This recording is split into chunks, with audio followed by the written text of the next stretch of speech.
Anthony on satellite radio. Host Anthony Cumia and Greg Opie here. And Anthony apologizing for yet another raunchy comment profanity-laced rant. Is this the last straw for the raunchy Radio Zero? Shut up! Get us back to the funny. But first, let's play this. People understand we don't belong in radio, right, Ant? Satellite radio douchebags? I take that as like a compliment. Yes, we suck a dick. Sorry to everybody out there. This is fucking satellite fuck dick radio.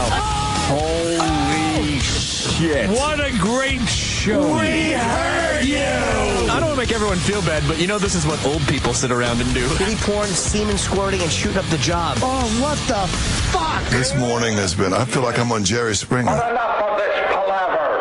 Let's get the show on the road. The show is on the road, mister. We're off and running. We're a little scared today because we got UFOs over New York City. They're hovering right now as we speak, Anthony. Keep laughing. I don't know what they want, but they're hovering. Keep laughing. I read someone said they were Mylar balloons. Well, you take that tack. I'm gonna go with my gut feeling. Being an ex-governor and Navy SEAL, I know they're flying saucers sent by the government's space agency. Did you get on top of a building to get a closer look? Yes, I looked. You did? Actually, I get my team together. We're flying to New York. Who's part of your team this time? I don't know. A black chick and some fag. Were you doing that all night? All night. Were ya? I was going between him and Ira. I was having conversations with myself all alone in my living room. Well, you should have Ira team up with Jesse. That would be a good Jesse. conspiracy team. Get away, you Jew. Yeah, we got some UFOs over New York City. People are losing their UFOs. minds. Did it make the paper? Oh, yeah, it did. Is it front page? No. It's in there a few pages. It's one of those things that looks like they shoved in at the last minute. Right. It looks like those Mylar balloons that they let go of, during weddings and parties and shit like that. Yeah. Anniversaries, And what the fuck ever. The light was hitting it just right or something? When the sunlight hits a Mylar balloon, even if it's just the size of the ones you buy at the stationery store, right, you see those fucking things miles away. So that's all it is? Crazy. That's my guess. I'm not saying they're flying saucers. There were a few of them. And there were a couple that were bundled together. If you let go of a bunch of balloons, some of them stay together, some of them go apart. I saw balloons that were musical notes the other day. Mm-hmm. I was like, I just look up and these black musical notes were like floating in the sky. It's like, nice. Oh, that's kind of cool. Very nice. I don't know what it was for or anything, but I was like, wow, that's a unique balloon. I've never seen that before. Yeah. And people let go of fucking balloons. Relax. No, that looks Nothing like happened. That looks like UFOs. Oh. I believed you until I saw the pictures. That's UFOs, my friend. They're finally here. There was one picture of it yeah, they're here. over Midtown. It didn't look like balloons. It looked like a craft. No? But again, it might have just been that one angle, that one I think photo. it's one angle. And then there was the spacemen. Should they have been on the balloons? Have you ever seen the documentary Independence Day? Well, you laugh. That is actual fact. It happened. I was a former governor. I know. What about the Navy SEAL Shut thing? up, Jimmy. Thank you for your service. What about the Navy SEAL thing? I was a Navy SEAL. Yeah, but this is in the air. I was privy to that. In the air. I tried to swim up to them. It's very hard. Even though air is a fluid, it's hard to swim in it. He's an ass. Wouldn't the Air Force check it out? And maybe they did. And yeah, unless they're in on it. They probably, hello? Jesse, they checked it out. The Air Force checked it out. You're going to buy the government line on this one? I sure am. What's wrong with you? I sure am. Balloons? What's more plausible? That someone let go some Mylar balloons that flittered in the sun? Or we're being invaded by UFOs? What's more feasible to you? I know it is to me. I was on the inside. I was a fighter, a former governor, a Navy SEAL, and a balloon expert for about 3 months. What do you mean a balloon expert? I filled him with helium. Yeah? Yeah, wrestling was a little slow. Vince McMahon set me off for a while. But I believe my newspapers. It says Manhattan spark UFO frenzy. Exactly. You believe the newspapers? Well, come on now. Did you serve in the service? No. Then you don't know about the newspapers. Yeah, I just confused you. End of story. Just completely blew apart your argument, didn't I? No, I blew apart yours. I agreed with you. Well, you could say that, but I'm bigger and can beat you up, so I win. You are a bully. Thanks, tough guy. You're a cyber bully. Why don't you shut up, Jimmy? I don't want to get into it again with you. Make me look stupid again. I agreed with you. I said Manhattan sparked UFO frenzy. I'm saying they are UFOs. Well, they're balloons, dummy. Oh, what?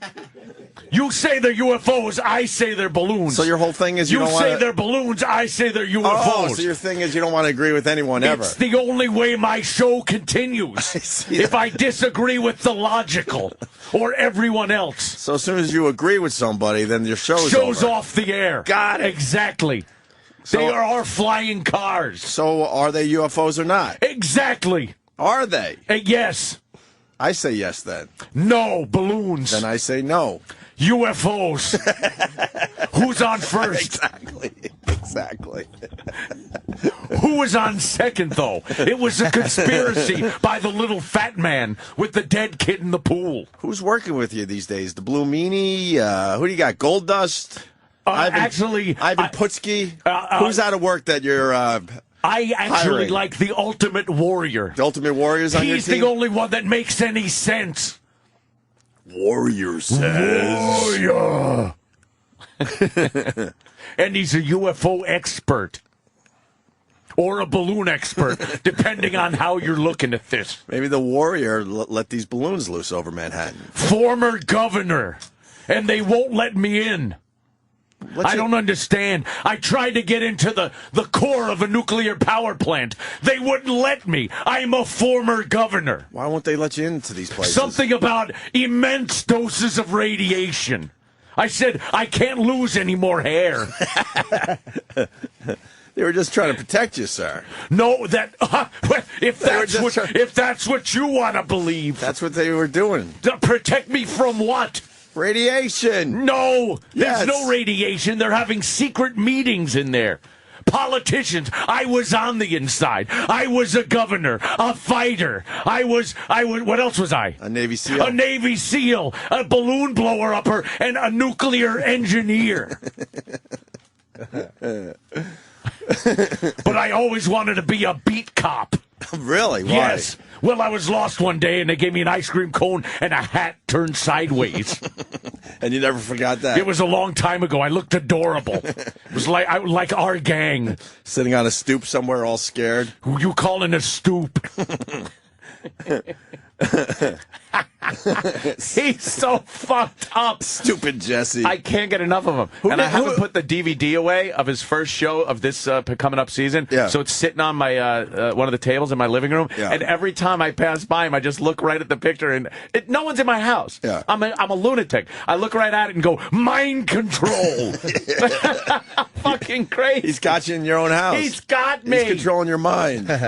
Who nailed it yesterday? He's on Larry King. He's pretty much solved the JFK thing, but he decided not to tell the world gonna wait. on CNN. He's going to wait for his dumb show. I mentioned that cleverly. Jimmy, you mentioned Yes. it. A lot less people will watch it on True TV. He's going to wait. I mean, I'm going to wait. What a dummy, right? I was on the Warren Commission. And a Navy SEAL and a balloon blower upper, and I wore feather boas, which makes me an expert in the chicken industry or something. With my riff-raff hairdo. Riff-raff. I watched that clip recently. Holy fuck. Unbelievable. He was The way hot under the he's collar. looking and his head shaking. Was he in here yesterday? Yeah, he was in the building. I did the Howard Stern show. What, is Howard kissing his ass? No. How does Howard handle him? Howard likes him. I think he Well, just handles him like We like him, but handle him we like a goof. He doesn't really go back and forth with him too much. we He like gets a little goofy with him more than serious. yeah, because you can't be serious with the guy. You can't be taking his angle on this crap. He kind of just lets Jesse talk. He goes way too far with his Yeah. with his theories and conspiracies. I don't have time to bleed. Yeah, but as soon as I saw the UFOs over Manhattan, I'm like, oh boy, here comes Jesse. Here comes Jesse Ventura. There were balloons. What are you talking about? I mean, yeah, that's what I say. They were balloons. We ought to look into these UFOs. So you think they're UFOs? Then I think they're UFOs. Balloons. UFOs. We could get to 10 o'clock doing this. That's the goal. It's a conspiracy from the show. And in other news, the miners are out of the hole. Yes. Finally. Thank God. When did you give up on the rescue? No one. After fucking guy number 3, I was like, all right. I think I made it to about done. 13 or 14 myself. Wow, really? Sure. That was during the show yesterday, so we kind of had to. Oh, no, I was done. I was done after that. My interest, like, once the first 2 guys came up and the thing was working, right. It's like, all right, it's this is works. just a matter of time now. So watch that. Who made it all the way to the end? What did they do for the last guy out? Anything? Oh, it was great. Remember we were talking yesterday that the last guy out's going to be the guy. Yeah, they threw an M80 in the cage when he came. Waker-upper. It was the foreman. He was the guy that came up last. Oh, the guy that kind of got everybody together and rationed out everything. He was kind of the boss of the whole thing. He was the last guy up. But, again, not the most popular. I think people lost interest. I think that guy that was waving the flag around and There's 3 guys. Yeah, there's 3 stars in this whole thing. You got the flag guy. Got flag guy. Then you got the guy whose mistress was Elvis. waiting for him. Oh, yeah. Wife was at home. Mistress showed up at the hole when he got out. By the way, mistress pig. Yeah, what does the wife look like? Oh, she's awful, too. Oh, is she? Oh, I understood why he was fucking the mistress. Wow. The mistress is hotter than the wife? Because Yeah. the mistress is rough looking. Yeah, the mistress is Really like bad. fucking Britney next to the wife. Yeah, rough. And then, yes, you said it, the Elvis guy. Elvis guy. I don't know who's now about got- any of the other guys. Oh, and the old guy we knew for about a minute. Yeah, he didn't really do much, though. He waved the flag a little. He's, no one's going to remember him. There's like 3 guys. They invited the Elvis guy to Graceland. They wanted him to come up to Graceland and hang out because he's a big Elvis fan. Problem is, he doesn't have any vacation time left. Yeah. I know. Get back to work. Exactly. But the thing is, it's like, we're like, wow, Chile, that's great. They took care of their guys. They brought them up. It's Chile. They're probably going to be, all right, back in the fucking mine. Back to work on Monday. We'll Got- give you the rest of the week off. Pay for your tin shack. But that's it. Just so we'll give you the next 2 days off so your eyes adjust. Yeah. And then back in. Oh, that'd be great. They take the glasses off and they have pure white mole eyes. Yeah. that Old never people. go back. You think any of these guys are going to want to just live the rest of their lives underground now? They got a taste and said, you know what? I can't take the world, man. Someone twittered that they have to all meet at some certain place and get back together again. Oh, yeah, nice lost ending. Oh, okay. Yeah. I thought for some homosexual Make activities. homosexuals. Yeah, we had some outrageous things to say about that yesterday. Yeah. Did the sunglasses? Did any Oakley's. news Nice touch on the Oakleys. sunglasses? Yeah, they're Oakleys. They look like Oakleys. How about some like Ray-Bans for the poor motherfuckers? They look like Jose Canseco type sunglasses. Yeah, for they everybody. do. They do. They were all in great shape. They Yeah. fucking had, They had plenty of room food, down there. A lot of room for exercise and shit. I heard there was an underground waterfall even, so they Yeah. could shower off a bit. It looked like the fucking phase 2 of the Wrath of Khan, the Genesis device inside the planet. It's apparently where they were. Oh, Opie. Star Trek stuff. Yeah. Yeah, when that's when you lose me. When Starfleet tunneled out a little thing and then they set off the Genesis device inside the planet and it made like the whole oasis in there. Apparently that's what I'll just leave the Star Trek stuff alone. Someone out there got it. A lot of people got Khan! Well, I know that. Khan! I know the con thing. Khan! He was very angry. Stryker's on the phone. Chud reference. Shut up. Yeah, Chud reference. Stryker's on the phone for Jesse Ventura. Stryker. Hey, good morning, boys. Hey, Monday, Anthony, you brought up about the hidden compound. Stryker, what's wrong with you? Anthony did not bring up anything on Monday's show. Jesse Ventura did. I'm sorry, he mentioned Jesse Ventura bringing it up. I apologize. All right, just go along with the bit, would you? Yeah, Stryker, how You long have you been dummy. listening? What do you want to say to Jesse Ventura? Yeah, Jesse... Like, also, Stryker wants to do a real fucking news story on the underground city in Denver. Who gives a fuck? We could care less. I know it's there. I've seen it with my own eyes. Not really. But I've heard from people that have seen it from other people's cousins' uncles. The same people... Hey, shut up! It's the same people that talked to the person that had their kidney removed in a hotel room and was left with a note in a tub full of ice. It happened. I know the person. I was at the wedding when they turned the plates over and had pictures of the best man having sex with the groom or bride. Why is that a conspiracy, Jesse? Well, you talk about it. Why? Because Why is that a conspiracy? People did think it didn't happen. That's just someone with a grudge. People think it didn't happen, but we all know it did. How can you prove it? Do you think it happened? How can you prove it? Do you think it happened? No. Then it happened. Well, maybe it did happen then. Never happened. Got to keep my show on the air. All right, Stryker, your phone call was a bust because you didn't want to go with the Jesse Ventura thing. Stryker, I don't even know her. I'm funny, too. He basically wanted to prove that there's no underground city in Denver. I think we all know that. I think it has something to do with the fucking Denver airport. Yeah. What is it? Is that the largest airport in the country now? I don't know if it's the largest one. It's up there, right? It's new. Looks newest. cool when you come in. Looks like little snow caps. Now, John on Long Island, we don't have to go to his call. It says there was a guy who wrote a book that said yesterday would be a worldwide UFO sighting. Now, oh God, here's how this works. If there's a guy that wrote a book that says that, then fans of the fucking book are like, you know what? Today would be a great day to get some fake UFO shit up in the air. It's not the other way around. Right. Yeah, Dummies. exactly. John, who wrote this book? He was actually an ex-NORAD commander. Okay. And he said what?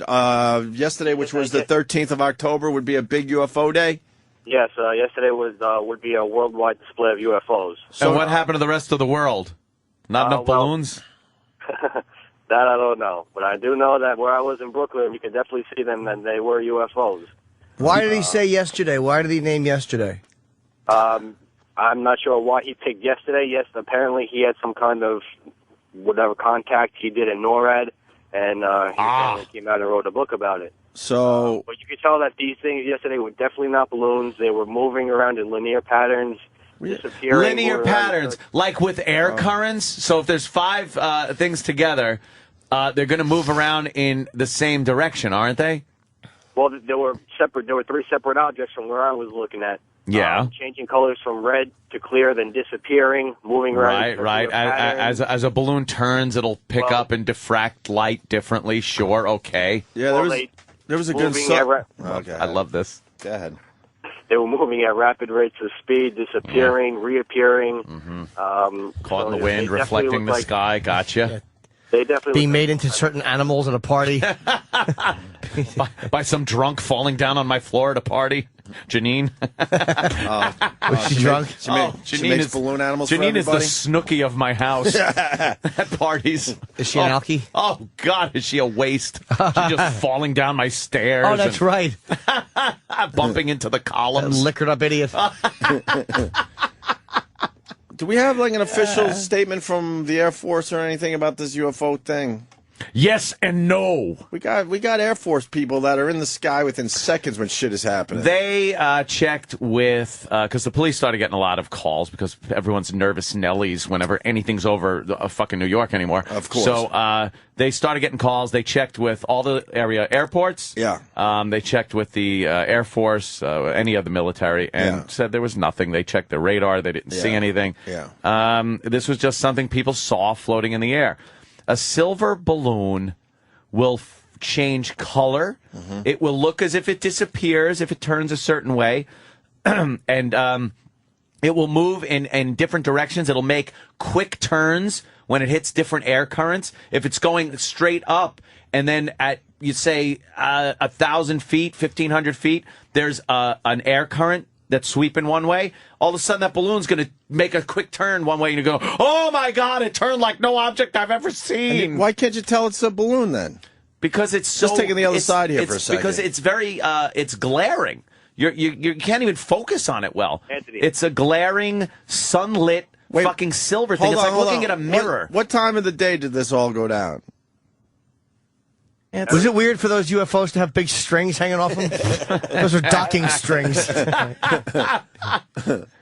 I don't know. Actually varying formations. You see them sometimes in triangles. They would disappear, reappear in different formations, disappear Of course, different formations. They're balloons moving independently and then sometimes moving together. I like to say willy-nilly. Triangles in perfect triangular formation. If there's 3 balloons in the air, it's going to be a triangle. Do you understand? 3 points make a triangle unless they're all lined up. Yeah, I didn't see any video that. Triangles.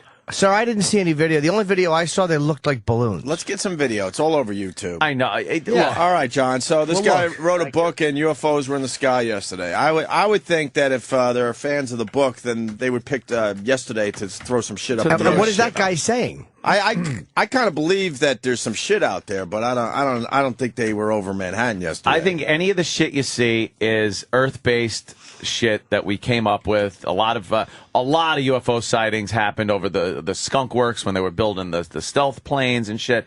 And then you find out later on they were these fucking stealth planes. I saw nothing but these lights. Yeah, because the plane's fucking black. It flies at night. Look, it's like. Yeah, well, the guy's video. got his finger in the lens. The guy doesn't even know. People take the worst video. You don't even know how to film a fucking UFO. Shit. Gloria Rodriguez. Well, I saw it. Oh wait, yeah. Is the first thing I thought because it was really far away. Shouldn't she be waiting like for someone stars, out of mine? And they were disappearing, and then you would see them again. No, and sorry, that's I don't care. I had no explanation for it. My belief, I don't really believe that it was a UFO, but I could be wrong. You see crazier things in New York, don't you? No word on the little green men as of yet. That's right. Well, officials say that they believe the object was some sort of a balloon, but as of yet, now they haven't confirmed exactly what it was just yet. And hence, it's a UFO. Anyway, you may need more time for your next coffee break. Now, try to... That's good. We could have had extraterrestrials, right? But coming up, what happens? Yeah, let's do a coffee story. We might have been visited from another world yesterday. And by the way, I hate when people use the term UFO as if it means flying saucer. They're like, I think it was a UFO. That's anything they don't know. It means unidentified flying object. Officially, it was a UFO. It was a UFO. No one Officially. Identified it. It was flying, and it was indeed some type of object. It's perfect. It doesn't mean a flying saucer. It's perfect for the news because they could say that. Yeah. A UFO over Manhattan yesterday. UFO over New York City. Was it a spaceship, though? Yeah. Was it some kind of alien spacecraft? No. There's been a lot of the ones in the military always. And any type of eyewitness that's an airline pilot. Yeah. Because those guys never want to be quoted like just who they are. And anytime the military, when you hear about like from the 1960s, there was a military thing and they had to, like where it affected 10 nuclear missiles. It just shut them. They all started, were turned on, and they all got turned off. It was some weird thing I read about recently that was actually very believable. I absolutely think all those things were the military working on some anti-Soviet shit, or the Soviets working on anti-American shit. I really do, because there was so much more of that activity during the height of the Cold War than any other time. And you could say because the aliens knew that we were ready to destroy ourselves, man. Shut up. We were both poking each other with fucking sticks. When they were making the stealth bomber, they had to fly that shit around without telling too many people. They right? did, and there was a fucking bunch of sightings. And then if you're that. a dope on the ground, you see a stealth bomber go by in the '60s or whatever year it would be, you'd be out of your mind going, "That's a UFO. Still get that's a fucking people spaceship." Driving up to Groom Lake with binoculars, going like, "That's where they keep the aliens. That's where they keep them." And it's like, no, that's where they built the fucking stealth fighter and the bombers. And they're not going to tell everybody. They're not telling anybody. No, I mean, they're not going to tell everyone in the military either. There's an airstrip there, too. Oh, yeah? They fly people in every day. Yeah, it helps out with the 8-hour driving commute, dummy. They fly their employees in because it's in the middle of the desert. Stupid. So they could experiment with this new aircraft. Exactly. There's been military things I believe, though. Like the military ones, they're not going to test military stuff on other military people. Back then, I think they did a lot more things that were a little more shady than they do now. I think they tested on military equipment. There's documented the testing of LSD on soldiers. Of course, we remember the Tuskegee experiments. Yeah. Yeah, goddamn it. Give me syphilis. These fucking guys don't know how to film shit. I know. There's The a UFO video's possibly infuriating. meeting a spacecraft in the sky, and this guy has his thumb over the camera. The first thing he should What do an idiot. is take a kneeling position and rest the camera on his knee Of course. to stabilize it, and then zoom in and hold it steady. And how about you start walking toward it? He's an asshole. Look, what is he filming now? Oh, God. This guy sucks. He's a douchebag. He's filming the sidewalk. Now he's sideways. Oh, now it makes sense. Jesus fucking Christ. dope. You know what's funny? yo. Of He course. filmed himself. Yeah. Flying above us where? You lost it because you were Yeah. too busy filming everything else. Lex reporting, and I'm out. Yeah, you're out. What a Great. dope. You're an idiot. Give me another one. Did someone film this properly? There has to be in New York a bunch of film of it. Right? What is this one? Yeah, there's 1, 2, 3, 4. I saw a bunch of dots. And there's more of them coming from there. Look at that. Yeah, they're balloons, I think. They're balloons, I think. Well, we don't know because you're from one filming the place to side of another. a windowsill now, idiot. Get your camera outside. Zoom in and stabilize. How West side, maybe. I like the fact. maddening is this? I like the fact that we're mad that people don't know how to film extraterrestrials. They don't know how to film. They don't know how to film anything. I Is the don't know problem? anything. What is that? What is he So many of them. There's so many of them, and then I'll just shut my camera off because there's so many, and I'm very scared. That's another video that was a bust. Give me another That one. was terrible. Oh my God! I gotta call my mother. Yeah, exactly. All right, here's another guy. Hey, Area 51! Area 51, my David! We have to get along the black and white. Shut up! That was terrible. Horrible. That's just a picture? And this guy has a picture of a white dot in the That's sky. good. All right, they were just dumb There's 1, balloons. 2, 3 dots. Everyone has phone cameras now. No one got any video that's worth checking out. No one got anything. It's New York City. It's more than just phone cameras. There are fucking camera Cameras crews. everywhere. There are news crews out all the time. Jesus Christ, enough with the UFOs. No UFOs. Oh, no UFOs? All right, balloons. UFO. Let me say hi to Paul in PA. He's got to tell us Hey, about Paul. a UFO sighting at Chile. Hey there, Paul. Go ahead, Paul. Hey, guys, there were 33 of them, underground faggot oralists. That was worth it. Thank you, sir. Holy fucking God. All right, we'll see you tomorrow. Yeah, exactly. I can't go on after that. Wow, that's Underground faggot oralists. That made my neck hurt. It's, What is that UFO sighting? that's a plate. It's two plates From on top yesterday? of each other. No, Of course not. That's one of those 50s. And as I was in my backyard, I saw an object. So I grabbed my camera and my gunpowder so I could get a flash. You know, Kyle in California's got a good point. Every other person in New York has a telescope to look at fucking naked chicks. Yeah. Did someone fucking decide to use the telescope for something else yesterday? It's a much better story when And it's take a UFOs closer or look? flying saucers than balloons. That's what it is. That's it. It's News will fucking be balloons. all about this one today, though. Ann. Oh, I know We're not going that. to be able to avoid this The one. big stories today, all the Chileans are out. The fucking UFOs, and apparently Starbucks has decided the line moves much too quickly, and they have to slow every fucking thing down. What are they doing? What? Oh, yeah. That's what that story's about? Yeah, next month, Starbucks is... You got to wait forever for your coffee at this point. Yeah, well, get this now. Starbucks is enacting this thing next month to make it a little more... I don't know, a little more like the old coffee shop it Like used an to be, like when it experience? started. So they're not going to foam up entire pitchers anymore to make multiple drinks. They're only allowed to make 2 drinks at a time.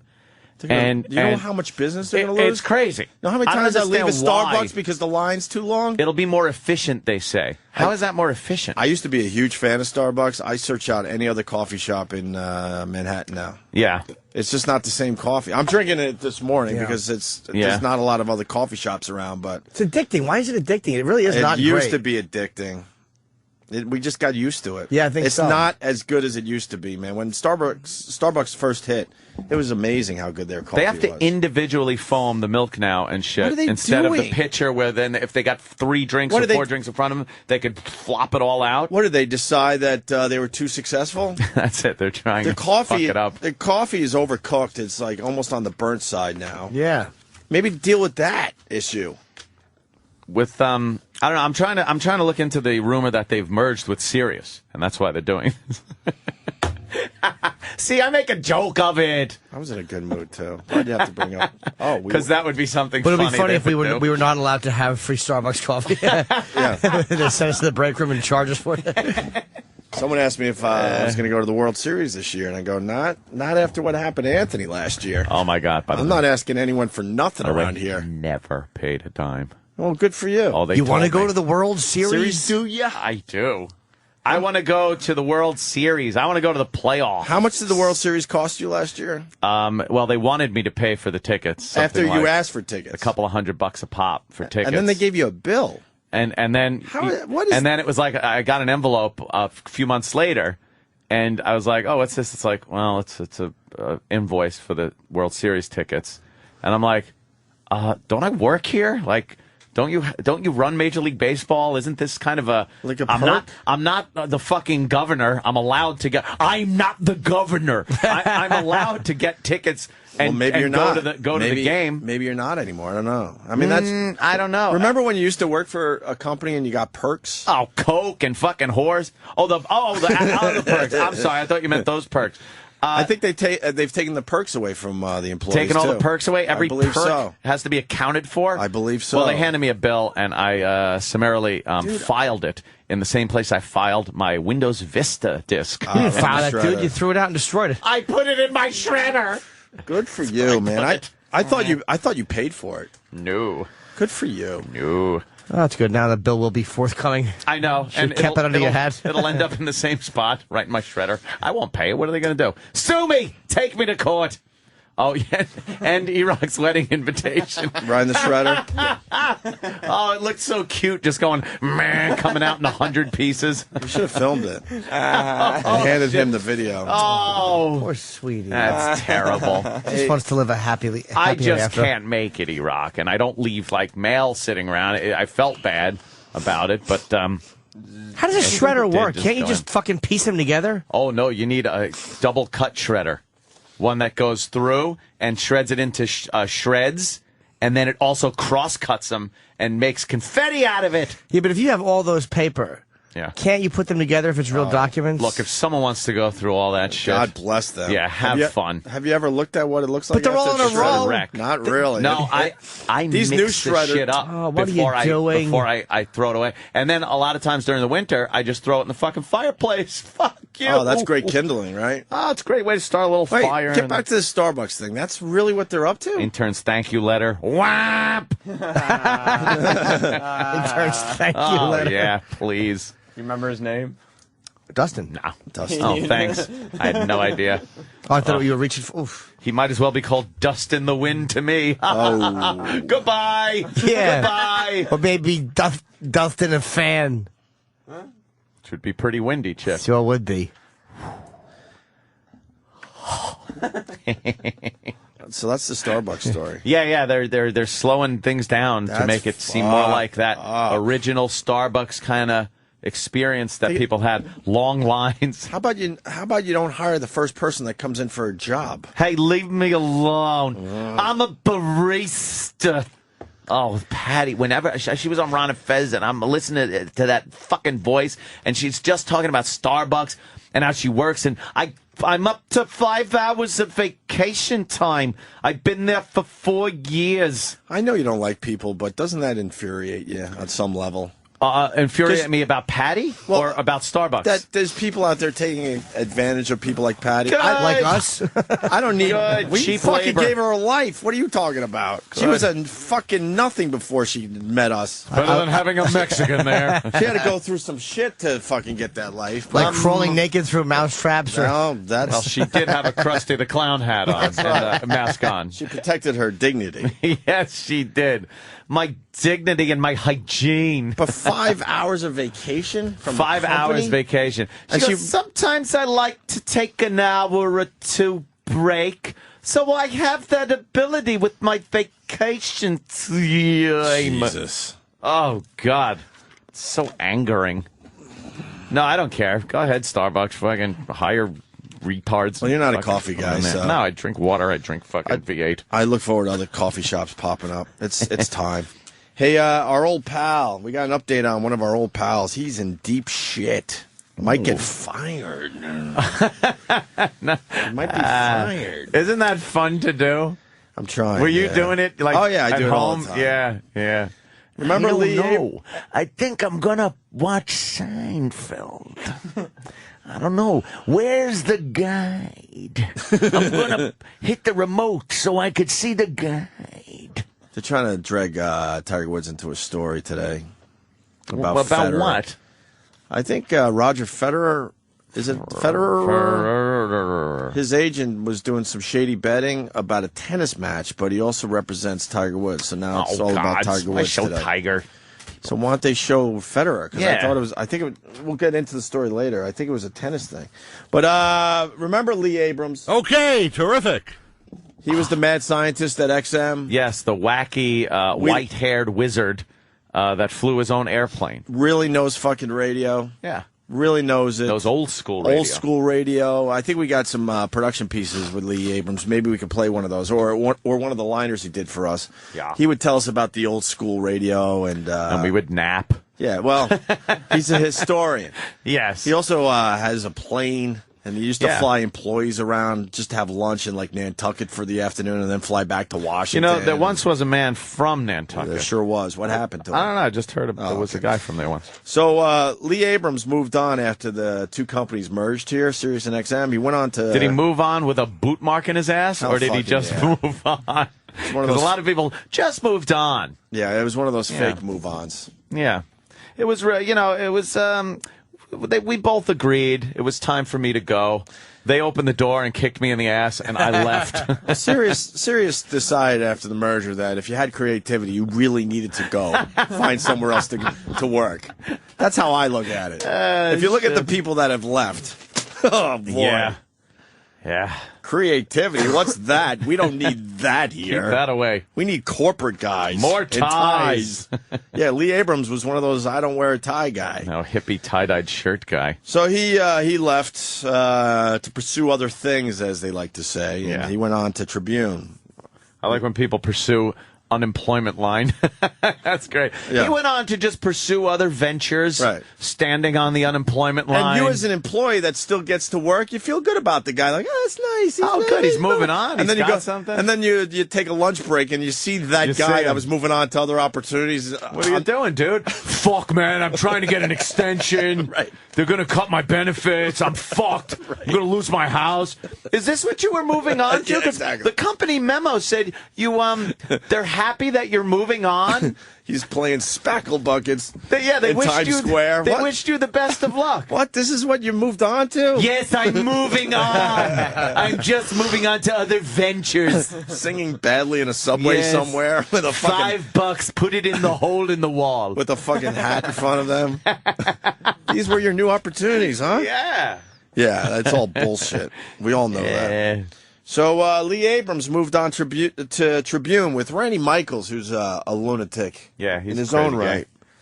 And Randy Michaels is basically hinting that Mr. Abrams is going to be fired for sending out an email. And we know Lee Abrams. Yeah.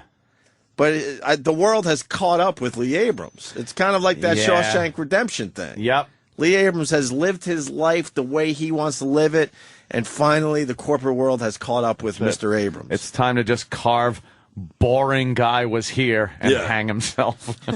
So good old Lee, who I love. I love this fucking guy. I really do. He's a talent. Lee Abrams, Tribune's Chief Innovation Officer, has been placed on indefinite suspension without pay pending review of a company-wide memo he sent to staff Monday. Wouldn't you want that spurred a rash of employee complaints? Yeah, wouldn't you want the innovation guy to be the kind of weird, a little out of the box kind of? That's the innovation guy you would want. Right. He sent a video that was very funny. It came from The Onion. Yeah, before you say what the video is. Yeah.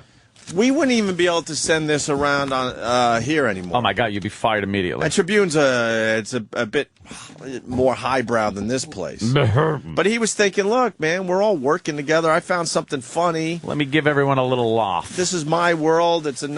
Yeah. Who complained? A lot. A rash of fucking employee employees. complaints. A rash of complaints. And then, pussies. of course, Lee Abrams Thanks. immediately, because he wants to keep his gig, threw out an apology. Oh, Lee, The you fake didn't. apology. To everyone who was offended by the email that included a link to a video labeled sluts. He thought it was a good idea to send a video to everyone labeled sluts. That included female nudity. He lost his fucking mind. It really. You know what? Yeah. He should be fired. What am I saying? It was hysterical. He's a rock star, man. He This guy's really a is. rebel.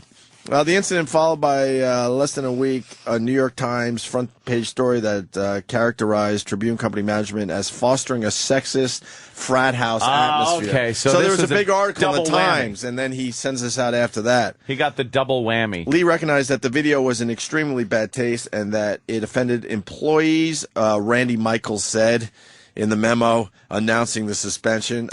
We know Randy Michaels a little bit. He loved the fucking video that Of course Lee he Abrams did. sent out. He can't say that to the world. Go fuck complainers about the fucking material going around. If someone wants to send something in an email and you say it, there would be shit that I would be maybe offended politically or something. I wouldn't complain. I'd just be like, oh, fuck it, fuck this. You wouldn't run to human resources. No. Why is it? It doesn't just happen here or at Tribune. It happens at pretty much everywhere. It's the minority of people that aren't enjoying this stuff. You used that to makes be it, able to That do makes things. it bad for everybody else. You Why used can't you to go be with the able to. majority? Why can't you get everyone in a conference room and go, okay, Yeah. who's offended by the slut video? And if more people raise their hands than don't, then there's a problem. There's a problem. Why Yeah. not? It's America. Then if not, everything's Why does everyone fine. else, why does everyone have to suffer because there's a few people at your workplace that don't want to see a calendar with bikini girls, let's say? Used to be able to have that in your cubicle. You know something? That you could probably find it, although I don't know if Sam can. I'm sure can. Danny would have No, been able Yeah, to. Danny definitely would have. A cubicle from the 60s or even early 70s. 70s, early 80s. Yeah. And a cubicle from now and what you used to be able to get away with. All right. There But it's not even just like not just cubicles in a garage. we don't even talk nudity anymore. But obviously can't have a picture of a girl in a bikini in your cubicle anymore. But they're also political stuff. They're also taking the political stuff down, Flags. the cartoons that might be a little Yep. edgy, the comic strips, which we hate obviously in the show. But Yeah, some but- people see a comic strip they can relate to and they put it up in their cubicle. You can't do that anymore. Some people used to enjoy them. You probably can't even put a family picture in there because not everyone has families at the workplace. You know what? It offends the people that don't have families. It offends barren women. It offends women who like to drink and don't want to fucking bring a freak into the world. So, as Sam finds out, Lee recognized that the video was in extremely bad taste and that it offended employees, Randy Michaels said. But this is the kind of serious mistake that can't be tolerated. We intend to address it promptly and forcefully. Wow. That means Lee Abrams will be fired over this. Who actually released that statement? Randy Michaels, Randy Michaels. Head bucket him up. Anthony and I know a little bit, and this guy likes this type of stuff. He loves it. He worked for Clear Channel. He wanted to hire us in the heyday. so bad. Yeah. So bad. Fucking assholes. And he knew exactly what we were all about. Oh, yeah, he did. Yeah, he Cock sucking. Exactly.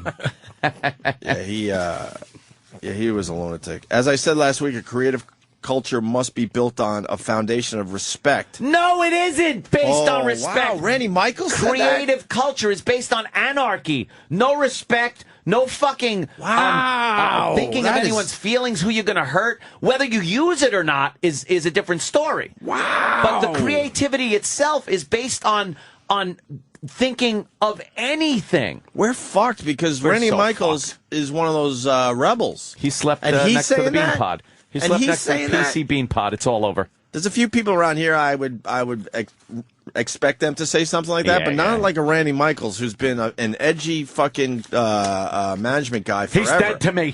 Do you think he made the statement, or do you think it was just a lawyer? A lawyer. As I said last week, a creative culture must be built on a foundation of respect. Really? No. Really? Foundation of respect? No. That's not creativity.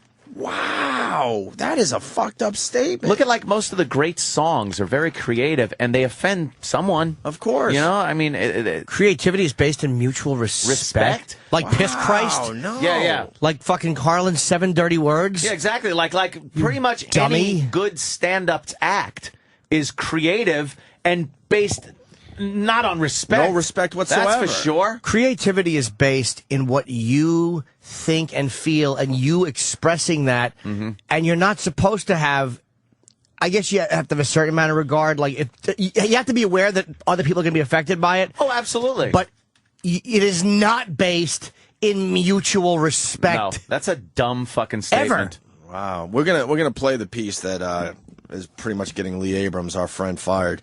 Randy Michaels said that referring to an October 5th note sent to employees ahead of the New York Times piece. Oh.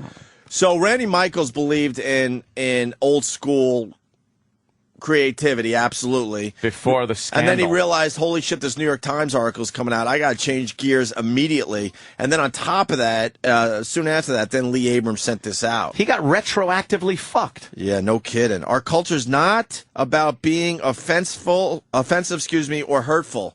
That's not Randy Michaels. Wow, that's a lawyer. This is a guy trying to save his job, too. Randy Michaels is tied up in a closet somewhere and a lawyer wrote Has to be. But by the way, I always respected Randy Michaels because he was taking chances all the fucking time. Yeah. Offensive is a changing thing. It's like, it's completely subjective. Of course. A lot of people it is. think interracial relationships or gay like Anthony. There's a commercial out now for a fucking not Rock Band. What's the Rock Band one for the fucking? Oh, the DJ Hero. Yeah, DJ Hero. There's a commercial out for that I have just giant problems with. But we'll talk about that. Whatever. Yeah. No, we won't. But we can. If you've seen it, you know what it is. We could talk about it. Very Why not? upset about that one. But we're still able to talk about shit, right? What's offensive We just can't changes do though. shit. You can't base your creativity on what's offensive. Of course That's not. silly. This is, and to hear it from Randy Michaels, I gotta stress this, is really bothersome because he was one of those guys in the forefront of like, fuck what's going on in the corporate world, fuck what's going on in radio. You know, we got to fight for this shit, and he has now given up the battle. Yeah. This is bad news, man. Our culture is not about being offensive or hurtful. We encourage employees. You don't encourage employees ever. What are they encouraging them to do that they're not encouraging them to do? We encourage employees to speak up when they see or hear something that they find offensive, as a number of employees did with regard to this particular email. I can assure you, you will be heard. Of course. This guy has a gun to his head. Human resources is just human Ruining resources everything. and creativity Ruining and funny everything. never go together. No. By the way, if I ever have to meet with human resources, that's the day I walk out. I'm not gonna fucking placate to those people ever. It's every I will fucking never take a meeting with them. I'd rather walk. It's every kid that sat in the front of the bus and got made fun of, getting their fucking revenge in adulthood. That's all. It's these unfun people. Wow. Yep. None of them. I've never met anybody who subscribes to that thinking who had an ounce of fucking funny in them. Yeah, you're who had a absolutely funny or right. creative or Nothing. interesting thing to say. You're absolutely They're just right. robotic pussies.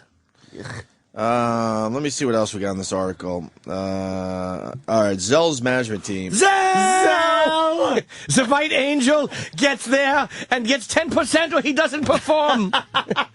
The White Angel gets a suite. The White Angel gets points on the back end. Zell's agent. Zell has an agent. He sure does. The White Angel will eat as many diamonds as he wants with a 10-minute break in between. Sam Zell's a billionaire. Is he? But Tribune is in bankruptcy, I guess. Wow. Zell gets a new coffee cup to put his diamonds in. Zell's agent doesn't take any shit. No. Michael's a former radio executive, and Abrams, a longtime radio industry consultant, joined the company in March 2008. Abrams, in his Tuesday apology, I got the whole apology. You want to hear it? A hole did it? Got the whole apology. Oh. This is what Lee said. Should we play the piece first now? Yeah, we should probably play the piece before the apology. All right. Let's go chronological. This is our old pal Lee Abrams. So this is what he sent to pretty much the entire company. Yeah, this is from The Onion. Yeah. And it's a fake news thing that they do. They have a video newscast that The Onion does. It looks pretty real. Impeccably like the news. Yeah. Very dry reporters and everything. And I think this plays well on radio. Yeah, they're reporting on a Just little picture, VH1 accident. Obviously, scantily clad women. Picture like Rock of Love. Oh yeah. It's every whore you've seen on every reality show, right? Making out, doing horrible things to each other, right. And it's done in a camera style. If a news crew was on location of an accident, Flavor Flav, yeah, with all those whores. This is hilarious that he sent this to everybody. God bless him. Maybe he just wanted to retire. That might be true. Great way to go fly out. Off somewhere. All right, hit it. If you're just joining us, we are covering a developing story. We go back now to Southern California, where a VH1 bus crashed just a short while ago, spilling more than 2,000 pounds of slut onto Interstate 5 near Palmdale. The bus was transporting contestants for the new VH1 reality series, The Road to Knoxville, in which 18 scantily clad young women vie for the heart of divorced stuntman Johnny Knoxville. Officials there are struggling to control the spread of slut, which has already polluted the roadway and is spreading now down a hillside into residential areas. Let's go live to Onion News Network's Brian Scott, who's live on the scene. Brian, what's exactly going on out there? Well, it's just horrible, Anna. The highway here was not pristine to begin with, but now it's covered in all of this orange-skinned slut. I've only been here an hour. I've already seen 4 three-way kisses and 6 tattoos with misspellings. Oh. And downwind, the stench of perfume and tequila mixed together is pretty difficult to stomach. Well, sounds like quite a scene. Brian, I understand that the sluts had been loaded onto the bus in Huntington Beach early this morning. Is that right? That's where it began. Yes, the sluts were being transported from a negligee-wearing rock climbing contest there to a girl-on-girl paintball match when the crash occurred. There's been speculation, in fact, the accident was actually caused by some slut leaking into the front cab on the vehicle and getting on the driver. I see. Now, the local fire department is just not equipped to handle something this toxic. The problem is that we're very close to the San Gabriel River, and officials are concerned that the sluts might go skinny dipping in it or think it's a hot tub and make out in it. Oh, my gosh, yeah. But we should say, too, that the crews, they're doing their best. They're just trying to keep these sluts contained with impromptu strip-offs and shooter contests in the ditch behind me. Now, we've just gotten word that VH1 has issued a statement. It's on their website. It says they are fully committed to the safe handling of sluts. Yes, but the EPA has urged VH1 to use perhaps a more diluted form of slut than this highly concentrated slut they use now. Yeah, all sounds like good stuff, but I don't think VH1's going to ever go for that. Brian, stay safe out there and don't fuck any of those sluts. All right, thanks, Anna. Moving on, a new Apple laptop will become preloaded with a half-written coming-of-age novel. Pretty funny. So Lee Abrams thought he found something funny, and being a creative guy, said, "I gotta share this." Yeah. Why would you send that out though in a corporation with those fucking broads? I know. I guarantee you, it was not some straight guy who complained about that. It was a fucking broad. And she probably complained anonymously. None of them just come out and go, look, I don't like that. They all just cower and fucking send email to the boss. I ain't really care for that. They never want to confront the person and go, that was rude. And then and then this thing. Do you think it's a good idea to have somebody working here that would think this is appropriate? Like putting a question to the boss. Is it appropriate? Is that appropriate? Do you think? And then the boss has to write back, well, we're so sorry. Yeah, but what's mind-boggling, then the boss takes that one person way more seriously than everyone else that just didn't give a shit about it. Or just deleted it. Or just moved on with their day without even thinking twice about it. Put it in their spam folder immediately. Why are we catering to the minority? In the workplace, why are we catering to the minority everywhere? I'll tell you why. Lawsuits. It's all that's what they're all afraid of being sued for a sexually aggressive work environment or a harassing work environment. It's all these fucking twat lawyers that have your employees sign something. Then you might see some shit while you're working at this company. You can't sign away your civil rights. Can't sign away your rights. And that's why when they first started bringing bitches into the workplace, fucking bitches into the workplace that couldn't fucking hack the male social club that was going on back in the days of like fucking Bewitched. when you know, hey, make me a double, bitch. The boss is coming over. Larry Tate's coming over. Make us drinks. Right. Like, they couldn't handle that type of workplace. They had to change everything. No more jokes, no more bullshit. If you want to enter the man's workplace, then you entered the man's workplace. That's what happened. Sorry. I feel bad for people because we're still relatively safe here, but man, the workplace has become just a bore to be at. I don't know how you got to walk on eggshells. I don't know how people are doing shells. it. I don't know how they're doing it. So Lee sends that out. Pretty funny piece. I mean, there was one shot of a woman completely topless for maybe 2 seconds, and the rest were just scantily clad, and the word slut was used a lot, obviously. So Lee sent this out to everybody. A Tribune all. Tribune all from Lee Abrams. Subject, my apologies in capital letters. The janitor got this. Yeah. Shit. By the way, he doesn't believe what he wrote here. But you got to do what you got to do. Sure. We've been in this situation where we've read fake apologies. Yeah. That someone else wrote for us. Of course. I would like to take this opportunity to personally apologize to everyone who was offended by one of the videos in yesterday's think piece. So that's what he was doing at XM, too. He would send stuff out just to get your creative juices going. You know what I mean? I wouldn't know. I just put them right in my spam folder. I never read an email from that blithering idiot. You had some good stuff, man. I wouldn't know. You had some good stuff. L. Abrams, assume spam. He was in with the Viagra fucking things. And he sure was, and the Russian letters and the fucking S. Nigerian fucking $10 million offers. Yeah. and Lee. Walter knew a guy that got fired for brushing into a girl's ass by accident. With his cock, though. Yeah, his cock was hard out. Yeah, and there was leaking. There was cum involved. So yeah, video in yesterday's think piece. So he's still doing that creative meeting stuff and sending out stuff to get people thinking, and he got fucked. I think that was his whole job over there too. What was his title? Innovative fucking motherfucker. Innovation officer. Yeah. So that's a scary title to have. Title is that? It stinks. It's a scary title to have because you're going to be shoving some stuff out there. That sounds like something Hitler makes you. Yes. Yeah. You as the innovation officer, and then you got to figure out how to kill more. Them. It was poor judgment on my part, and I'm sorry. At the initial creative meeting for our new morning program, we showed 13 videos, some of which we liked and some of which we didn't like, to help demonstrate the concept for the program. I don't know what program. Wait, am I wrong? What is the Tribune?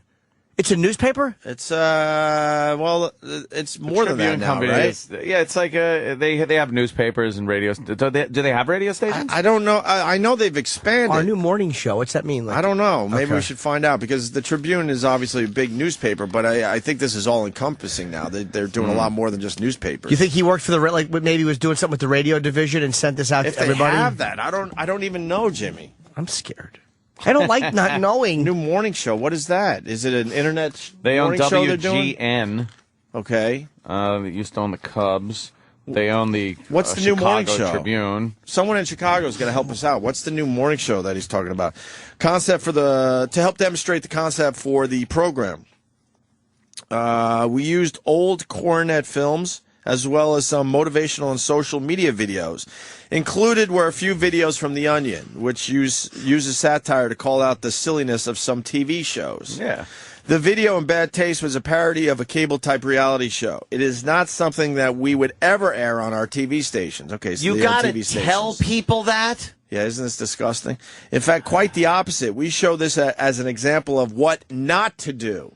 Well, now he's trying to save his ass. Yeah, I don't blame him. That's sweetie. But still, I understand that it was very inappropriate to distribute a link to the video to a wider audience. Jesus. Oh, poor Lee. And I've asked our technology department to delete the email from our servers. Again, I'm sorry for offending anyone, and I promise to make sure that my future emails contain nothing like this video ever again. Oh, don't worry, they won't. Signed, Lee. And that should be good enough, That should be enough. He's saying he's sorry. But another guy will lose his job. Another creative, smart guy will lose his job over this.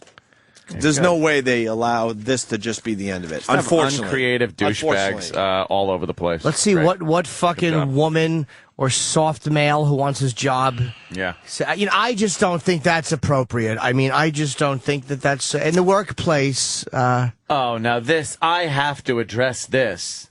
Shut up. All right, workplace. Mechanics can't put pictures of fucking Playboy, like a centerfold or something in their toolbox anymore. You know what it is now? Some dumb bitch will come up to get her car fixed and see a fucking nude body that looks 8 billion times better than her fat fucking ass, so she's got to complain. You know what? Fuck you. You know what they're distributing now? What? Hot girls, but they're properly dressed. Oh, is that what it is? A few people online saying That's that. what you want to see, too. Yeah, it's cool. Properly dressed instead of the bikini, pictures. Yeah, hot girl in a calendars. fucking business suit to remind you of the lawyer that you hate. That's good.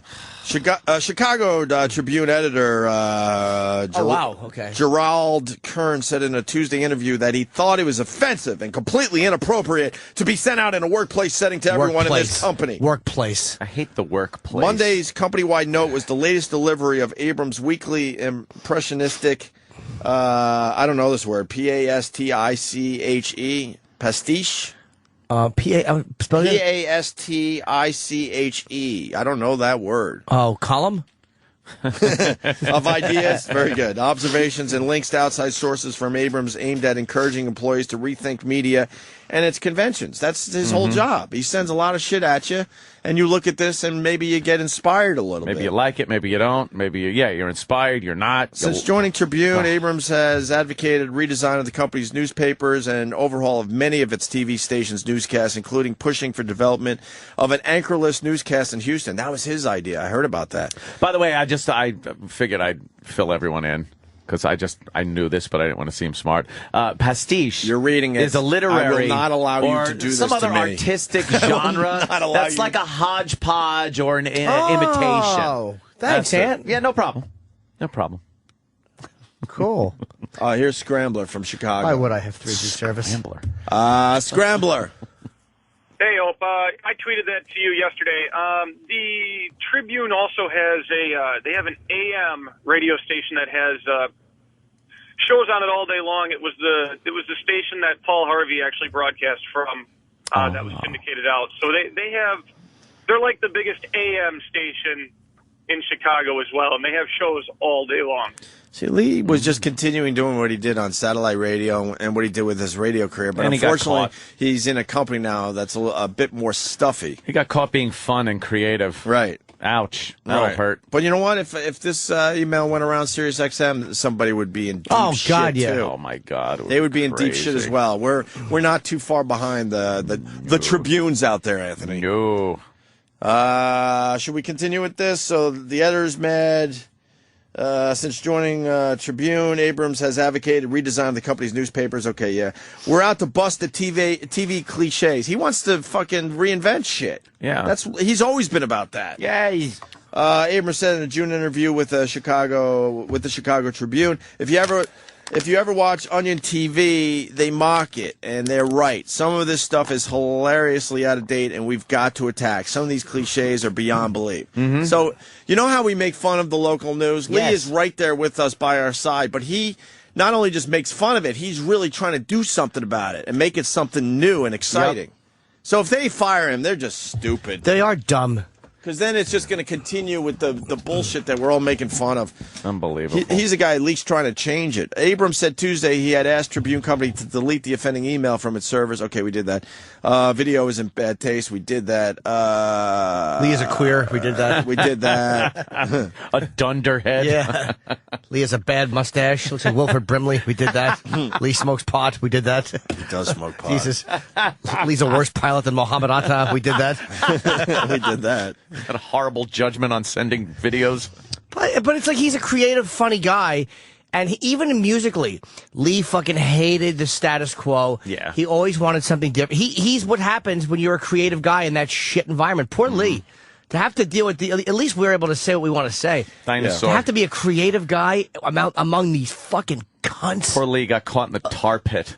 He's just a fucking dinosaur in the tar pit of what is entertainment these days. But he's in a corporate world. It's much harder there. He had his own. Yeah. He had his own bit for Tribune called Skydives, where he goes to restaurants. He flies to restaurants and then he Then he does goes into a dive. Then he does a little review of skydives. Get That's it? interesting. But he takes his plane to these restaurants all over the country, and then That's he pretty good. writes about it or blogs. I don't know how he gets it out there.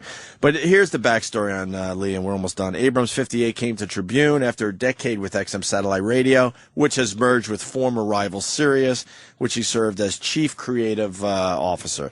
One of the founding fathers of radio research, and for years among the industry's most influential, Abrams previously had more than 300 station clients taking their cues from him. He's been widely credited with developing FM's album-oriented rock. That's who we get to blame for that, by the way. Format, and widely blamed for stifling freeform progressive rock on FM. So, as creative as he was, he also fucked radio a little bit for us. Abrams got his start young, a 1967 Chicago Tribune story when he was a 15-year-old sophomore. Noted he already had been in business for 3 years selling promotional ideas to radio stations, and had Is that just what they called launched drugs back then? Promotional ideas? and he also launched his own record label when he was just a youngster. Wow. And now he's going to lose his fucking career over this. Yeah, he'll get something else. He's a very creative dude, man. Yeah. But you can't be creative with those. It's amazing that those Let's see what happens. Maybe they just give the same line that maybe they keep him. Either that or he'll fly his plane into the Tribune building. Fucking what a great way to go out. Lee just loses his mind. That's an inappropriate from Let me say to James. James, you know Randy Michaels? Sure. I love Randy Michaels, dude, and it kills me to hear him talking like this. Why do you love Randy Michaels? He's a legend in the radio business, that's for sure. Yeah. Dude, the first company I worked for was J-Core, which Randy was the end-all. Yes, J-Core. Now, J-Core became Clear Channel. I'm just trying to help people out. When he was when he was running J-Core, you want to explain to people what he was doing? He was out of his mind with the formats he was creating and everything. Well, not only that, but the first thing, dude, I was 18 years old when I started in radio. They handed me a piece of paper and he said, he didn't, but this is the company handbook. And it just said, use your best judgment. Thanks, Randy. That was the whole company handbook. Yeah, there's now big, huge, fucking thick company handbooks. Mm-hmm. This is a guy who drove his SUV into the lobby of hotels, got out, threw the keys up the guy, and said, J-Core's here. This guy's a nut job. He is a nut job, but it looks like he's been stifled, too, at Tribune. That's sad. It is sad, right? When he met Ant and I, he was trying to hire us, and he's a big, huge executive worth fucking millions, and he got on his knees and kissed me and Anthony's ring finger. Yeah. Yeah. Like, he's out of his fucking mind. I want you guys. We probably should have taken the deal back then. Hindsight is blah, blah, blah, blah, blah, blah, blah. I don't understand that. Hindsight is 202-0. Yeah. Hindsight. It's a 2020. Yeah, he wanted to pop us on Q104 at the time and go head to head with Howard. And then the company, what did they do? Then the company put us in a mine shaft for 10 days, and we got really weak, and we finally said, all right, we'll re-sign. No, it's because, Remember the 5-hour meeting because they knew we were gone? Yeah, Infinity, we were going to sign with them, and they were going to put us on in mornings. Next thing you know, we were in a conference room for hours. They just fucking wore us out. And they just threw like fucking everything at us. Yeah, they said, here you go, take this, we got this, you got this, all right. And then we had to tell Randy that we're not, sometimes. But then he fucking left, Sometimes I wonder.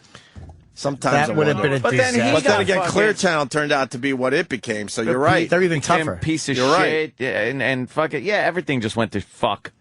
We had Fareed sitting in front of us. Remember that? Oh, yeah. And then Mel came out of the secret door. Yeah. They had secret doors back then. Do you hear about that whole thing with fucking Citadel and Fareed? What? Oh, the stockholders are so fucking pissed. All those executives. We're stockholders. I know, yeah. Well, I don't even consider myself a stockholder. No, we're those guys. I need stock. We didn't buy just a little bit. We're one of the big investors over there. They're emerging from bankruptcy. All right, what do we get out of that? That's what they're doing right now. Do we get anything out of that? What do we get? Yeah. I don't know what we got, but the executives got upwards of tens of millions of dollars of the money in the restructuring of the company. No, I know what's going on around here, but what's happening with... Oh, no. I'm talking about... Citadel. Yeah. Citadel. Stockholders are fucking fuming. So wait, so Fareed and those guys are all going to get like a lot... Oh, yeah, they all got millions of dollars.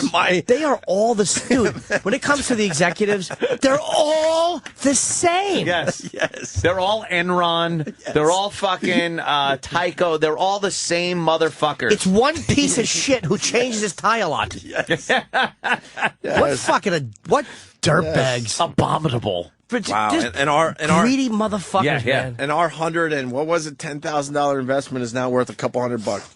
If that. And he's getting raises. But do you guys lose? I don't even think so. I think we lost it all. You lose it when they go bankrupt. Oh, yeah, we're done now. And when they come back, it's a the executives get money and they owe you nothing. We get nothing. We lost everything in the bankruptcy. So we just threw $110,000 away. So they'll Who throws $110,000 away? So they will take.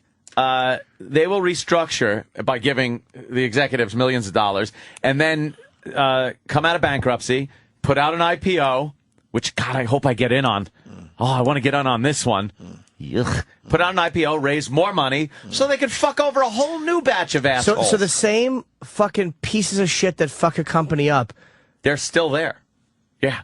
Are rewarded by getting money. It's like, you blew it. Isn't that amazing? So why don't we go back in? Why don't we get? I think it's a good one. Let's go back in. I'm shorting the fuck out of that company this time.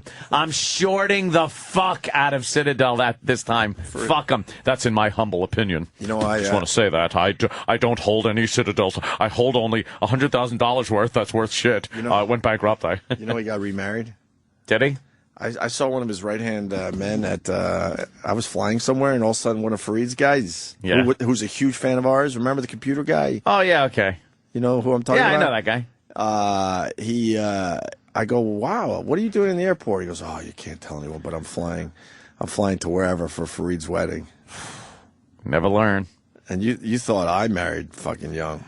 Oh, really? Holy shit. Fareed's wife. That first one was one of the best times I ever had in my life at a party. Oh, no, I'm not shushing. That was brilliant. Yeah, you want to go all in on this one? It was at Mel's birthday party. You want to go all in on this? Yeah. What, are you crazy? Why? You think I'm nuts? Why not? It's something that happened. It was a you're party. Crazy. Even I'm saying you're crazy. Fareed's ex-wife? Let's put it this way. Let's say the three of us are out. And me and we're all talking and we're bad-mouthing Sam. Yeah. Let's say we're bad-mouthing Sam. So you're talking any day we're out. He doesn't, yeah, and of course. Sam. Look, Sam doesn't know we're bad-mouthing him. So let's say that we go on the air and go, remember that time the guy who doesn't work with anymore bad-mouthed Sam? Yeah. We're still letting the whole country know that somebody was bad-mouthing Sam. All right. Let me explain to the listeners. Like, I carpet bomb every day, and I'm sniping every day. I'm an asshole. I'll be the first to admit. We'll be right back after this. But you're looking at the true atom bomb. Anthony's the true atom bomb of the two of us, by the way. You really are. Yeah, but you need two keys to set me off. You really and hit are. the buttons and launch codes. I'm an asshole, carpet bombing, getting very close all the time to ruining everything. But you, in the end, are the atom bomb, sir. I'll tell you right now. Because you're about to say something that would be so fucking bad. I swear to you. And it's coming from me. I never would have used names. Oh, I you really wouldn't? Oh, okay. No, I wasn't really gonna do that. I understand that's fucking crazy. Wait, now I say do it. Yeah, fuck. Because it's a great story, man. It is one of the best stories. Well, she was Dean Wormer's fucking... She was the epitome of Dean Wormer's wife in Animal House. Sorry, yeah. Perfect imitation. She was hammered that day. Remember her bad breath, alcohol breath in she her had face? champagne She had bad breath? puke breath. She was... oh, wow. I liked her, actually. I really did. But she was out of her mind. And she was literally inches from her face. Inches away. Talking to us. And she'd put on this drunken voice trying to be sultry. Like she was the cougar of the day, you know? The cougar. Was she pretty?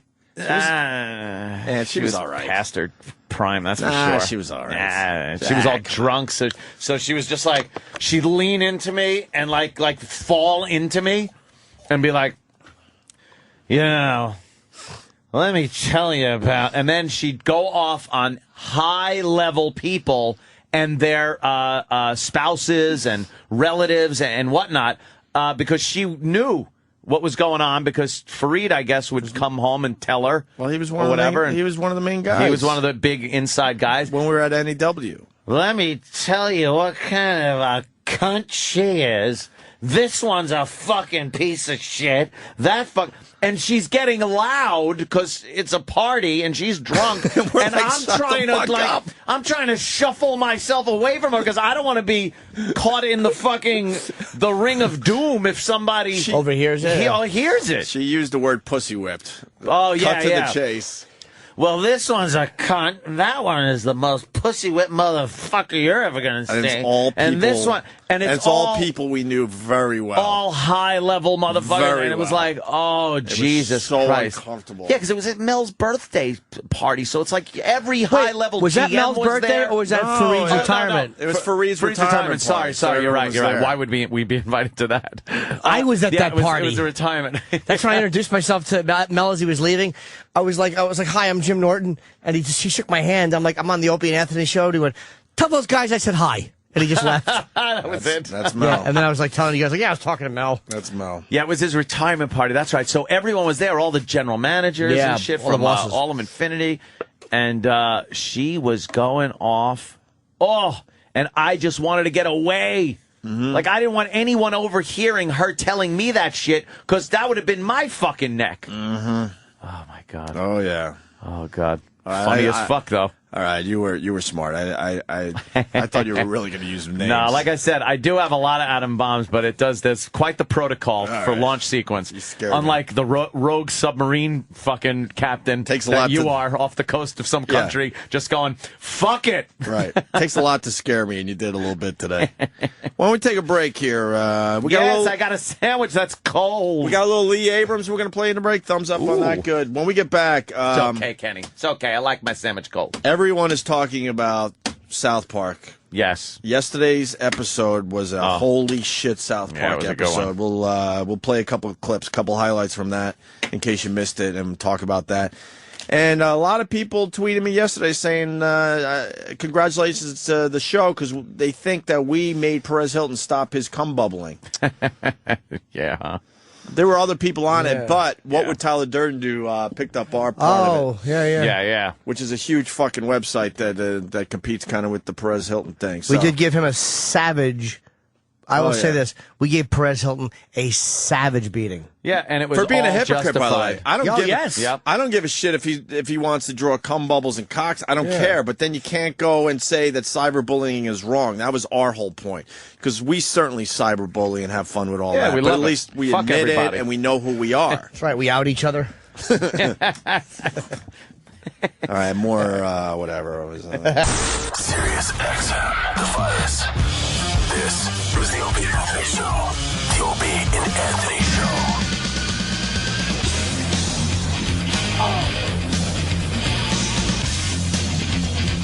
Yeah, rock. I want to thank Jordan from Scranton, PA, for being a tattletale. Thank you, Jordan. We need the tattletales out there. Who's tattling? He writes, did they take the eat shit out of Dr. Steve's promo? And then he just writes, WTF? ? That's what the fuck in cyberspeak. That's right. Yes. Why would they take that out of the promo? I hope they didn't, and it was some sort of an error.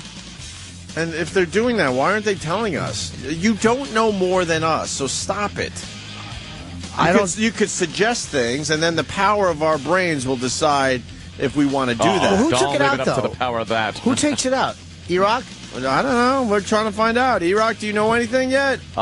What I'm finding out now is this is a different promo. The original one had the eat shit. This is a newer one. And this is promoting his Saturday live show, not the What the Hell Is That. It's still on the end of the What the Hell Is All right, That. hold on a minute, though.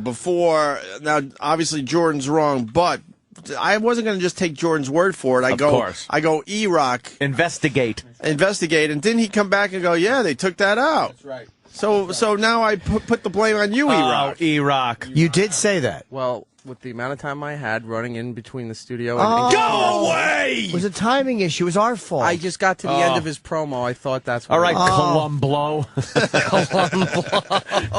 Coldumbo. I hate to bother you.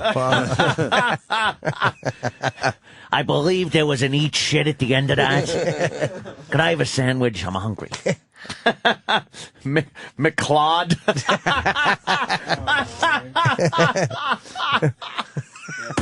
shit. McClod. McMillan and sandwich. Cagney and Fat Facey.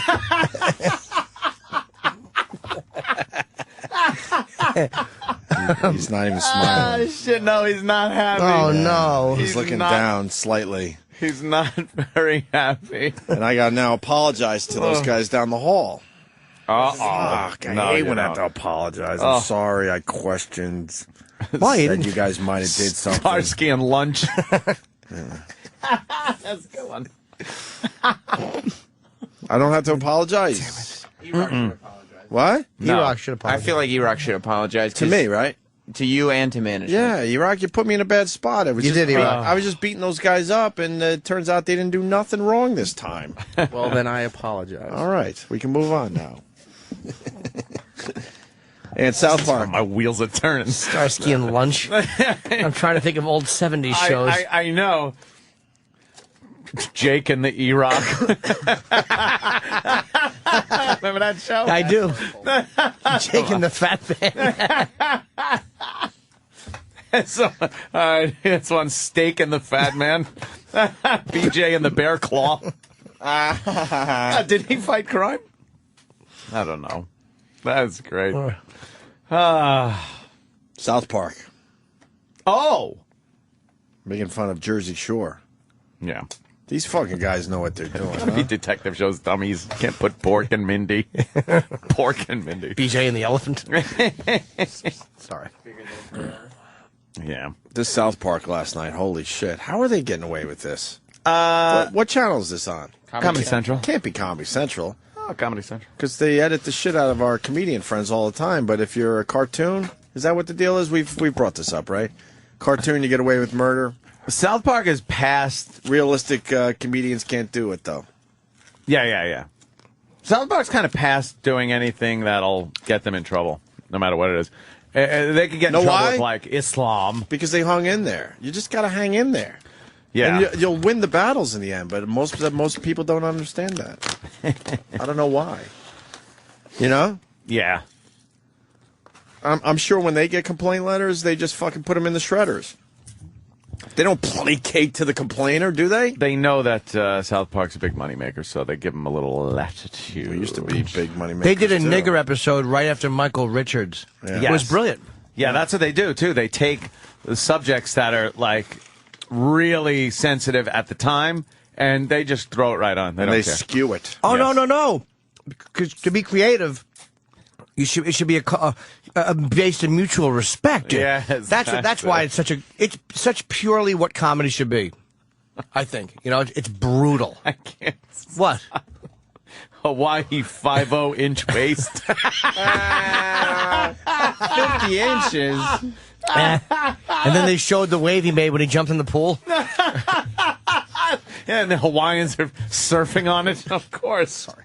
E-Rock, are you going to defend yourself? Hawaii or what? 5-0 waistline. Oh, I didn't think I was allowed to. 5-0 waistline. You're not allowed Of to course you can. defend yourself? What's wrong with you? Because then that ruins the bit. What bit? What bit? This is this isn't even a bit. Oh, boy.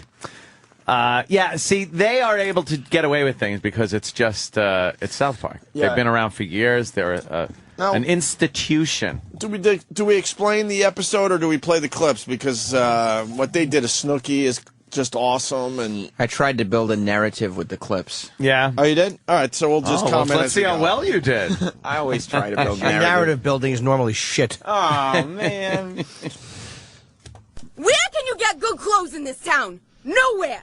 I mean, that's why. Yeah, this is the new neighbors come over to Stan's house for dinner, and you can just imagine who they are. Jersey people. Is this Snooki right here? No, this is what's her name? Danielle Staub's rival from Real Housewives of New Jersey. Teresa? Yes, Teresa. They didn't just skewer Jersey Shore. They skewered I know that. Sorry. all things Yes. Jersey. Yeah. So this is Teresa. Where can you get good clothes in this town? Nowhere. I mean, that's why you're stuck wearing garbage like that, right? And the woman that works the hair salon, Julia, have you seen how big that bitch's ears are? Oh, Julia's a friend of mine, yeah.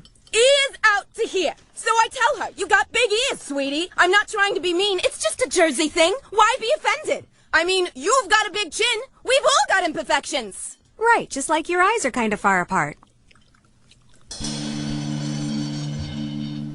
That was totally uncalled for what she did. My eyes are too far apart. And like, who is she? Is she God? No. You don't ever, you whack job, prostitution, whore. You'd probably sell your muff for $6. You fucking psycho bitch. You. You're nothing but garbage.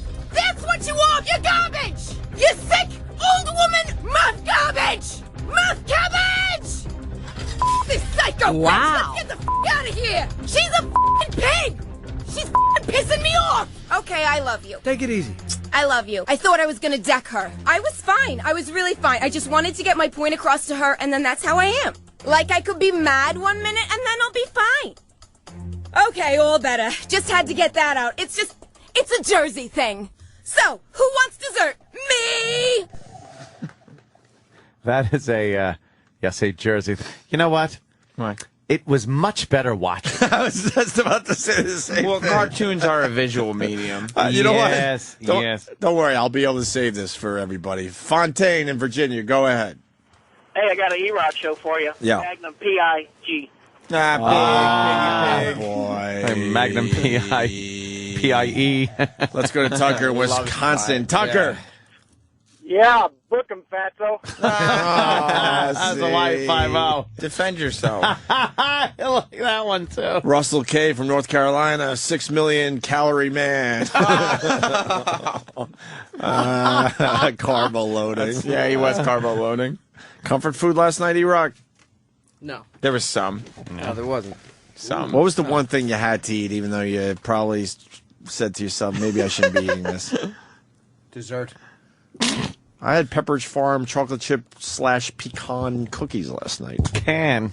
I say pecan. Can. What was the food last night you couldn't help eating? Well, there wasn't anything last night. You can tell us. Everybody gets a treat. Yeah, that's Good. all I right. didn't have one last night. Do you think E-Rock likes treats? Oh, he loves treats. He carbo loads. E-Rock loves indulging, whether it's in food or toys at the Comic-Con or whatever it is. He loves consuming. Oh, God. He loves his treats. He is a great consumer. He is. Of everything. Does he feel he like deserves a treat? Is that what it is, E-Rock? You're like, you know what? I really did good today. I should have a treat. I think there's a void in E-Rock that he tries to fill with treats and goodies. Oh. When you were young and you would do good, what would your reward be? Oh, my God. Like when you were a boy and say you'd cut the grass, or when you would do your homework, what would mother give you as a reward? Like, here's a cookie. What would mother give? I wasn't fat till I started working here. He's kind of right, by the way. Really? I saw some old pictures. I can't believe it's the same guy. Sorry, E-Rock. No. Wow. Yeah. I was in good shape till maybe 2005. Well, slow down with the good shape thing. No. Exactly.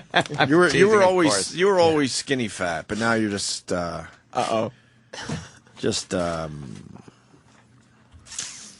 Say it. I'm not going to say it. There's one. Chips and dip. What's that? Did we get Fat Lock out there yet? Fat Lock. Fat Lock. That's good. I keep thinking of the Rockford Files, and not one funny thought will come with it. I know. Yeah, that's a hard one. I know. Do you know what was the music for that? Can you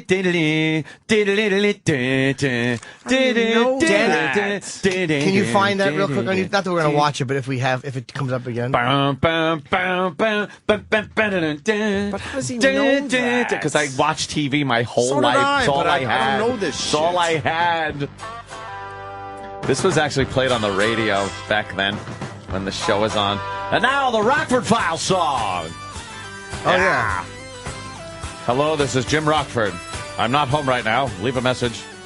The Rockford Files. Yes. Intro. All right. Jersey, is any of these clips worth playing that translate to radio there, Sam? Because it was a great episode, and we're trying to give the people a taste. But it could be that first clip sucked a dick. It could be about his dumps, the rock hard piles. Meat shits. Well, his shits look like the fucking meat in stew. They have shredded edges. Four-sided blocky shits. Oh, God. Yeah. Well, the whole gist of the episode was that Jersey, because of all these stupid shows, is taking over the country and started moving west.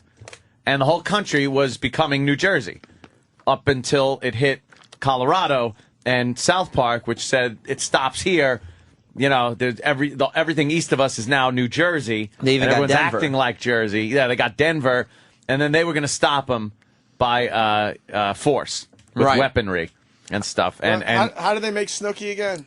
Snooki was like a Gollum character that would just jump on the men and just start humping and trying to fuck them. I think we got the clip where Snooki rapes Cartman. Yeah. Get it off of me! Get it off of me! Smush! We gotta find a way past it!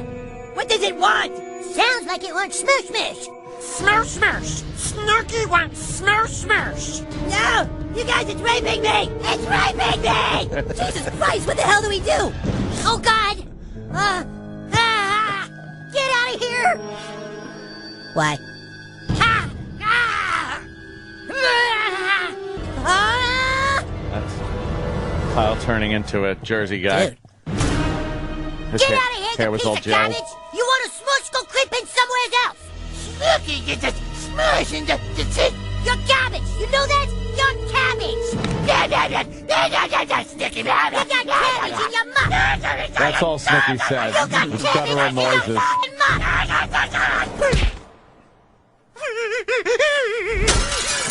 That was Snooki getting And punched tried in to the fuck face. everything, and then Kyle punched him. It was just a fuck monster. A fuck monster. Yeah. That was and that looked kind unintelligible. of like Gollum. Yeah. Was carrying a bottle of booze. Yeah. Was dressed scantily clad. Yeah. And I think the real kicker though was that the fact that they didn't have enough armaments to fend off Jersey. So they got Al Qaeda to help them. And there's a scene where Look, I know it's been how many years now? 9 years, but you can't put Al Qaeda in cartoons yet.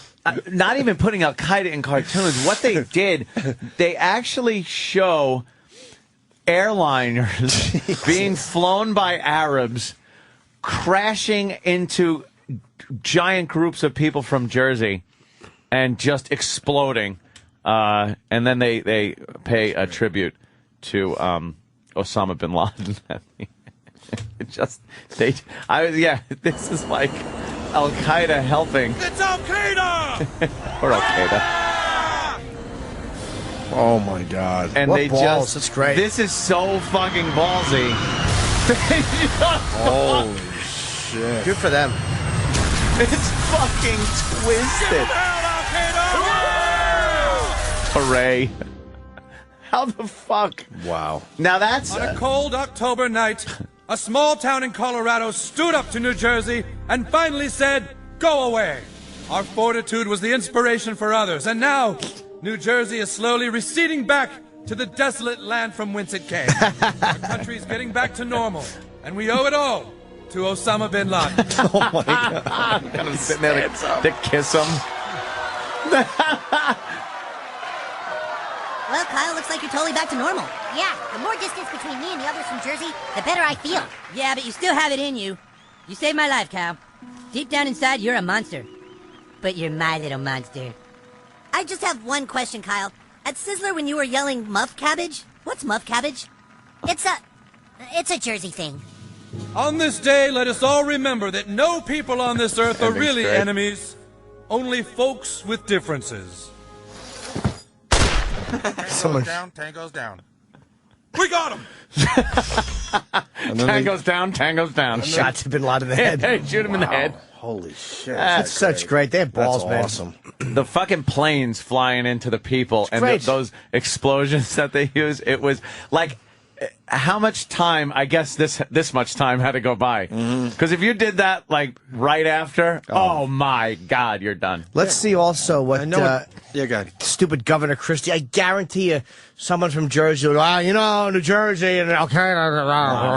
Please. Yeah, is there a statement out yet? There will Yeah, be. There has will to be. be a- They can't help themselves. They'll have to get involved.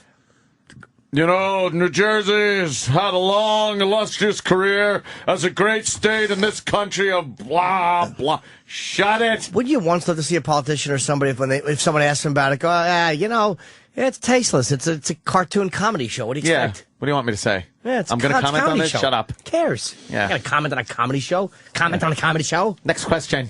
Next question, please. So tomorrow is the big What the Hell Is That show, right? Yeah. Holy Do we have enough shit. people? It's tomorrow already? Yeah. We do have enough people. And what I some heard. returning favorites. Oh, really? Mm-hmm. Well, we got to overbook, though, because do they understand the overbooking thing yet? You got to overbook for these bits, just in case people bail last minute. Right. Well, we're booking as many as we can. So it's not too late. If you still have something weird going on with you and you want, you want real doctors checking you out tomorrow, we want you to come in, right? We're not capping this bad boy. No. Hell's no. We don't want stuff that is obvious. We want stuff where something weird is happening with you and you don't understand it. You know what I mean? Yeah. Yeah. I'm trying to remember about a hangnail. Stay home. No, like if you got 2 pee holes. Yeah, we'll lick both of them. It's like we want people to come too, not just from like fucking Manhattan either. It's like wherever. If you're 2.5 hours away and fucking Foxwoods Casino, right? Drive down. Oh my God! Nah, I don't want to talk about my show tonight or the Saturday show is sold out. Who cares? Nice. It's not about that. It's about this bit. Wow, it certainly is. I would love to. I'm going to be at Foxwoods. I just want to say that I'm going to go be there to see Jimmy. I have to go there tonight and come back to tonight. I know. Kenny's got to drive you, huh? I know. Poor bastard. Is he happy about that? He's so dopey. He has his jacket and jeans, his driving outfit. I hate his driving outfit. By the way, when you're staying in wherever they put the help, you should check out the villas at Foxwoods, where I will be staying. Oh. Yes, the villas. What the hell's the villas? I just punched up a picture of it last night. Keith goes, check out the villas at Foxwoods. He goes, because that's where we're staying. I go, get the fuck out of here. This is luxury at its utmost. Yes, Kenny? The villas are 2 exclusive floors of the Grand Pequot Tower. Yes. Look at this room. Let me see it. Where are we staying, Kenny? Are we staying there? That's not the lobby. That's my room. All right. Calm down. Jesus. And it comes with her. Yes. Wow. She's going to be there. Do I have a nice room? Oh. Did I just see 2 staircases in yes. Anthony's room? Yes. Why wouldn't I have 2 staircases? It's like the Titanic thing. It right does. there. It looks like the Titanic. It's amazing. Jimmy, you could come up and say hi. Yes. Well, people better hurry up and buy their tickets because the Saturday early show's already sold out. Done. Gone. Yeah. What about, what kind of room am I in? And Anthony will be performing in the casino. Yes, you'll hear me saying, fuck you, knock it off, and how the hell do they pull this shit every fucking time? No, in Indian casinos, they like you to say, ugh. Why would you say that? What?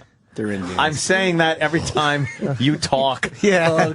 You make them bomb them. What kind of room am I in?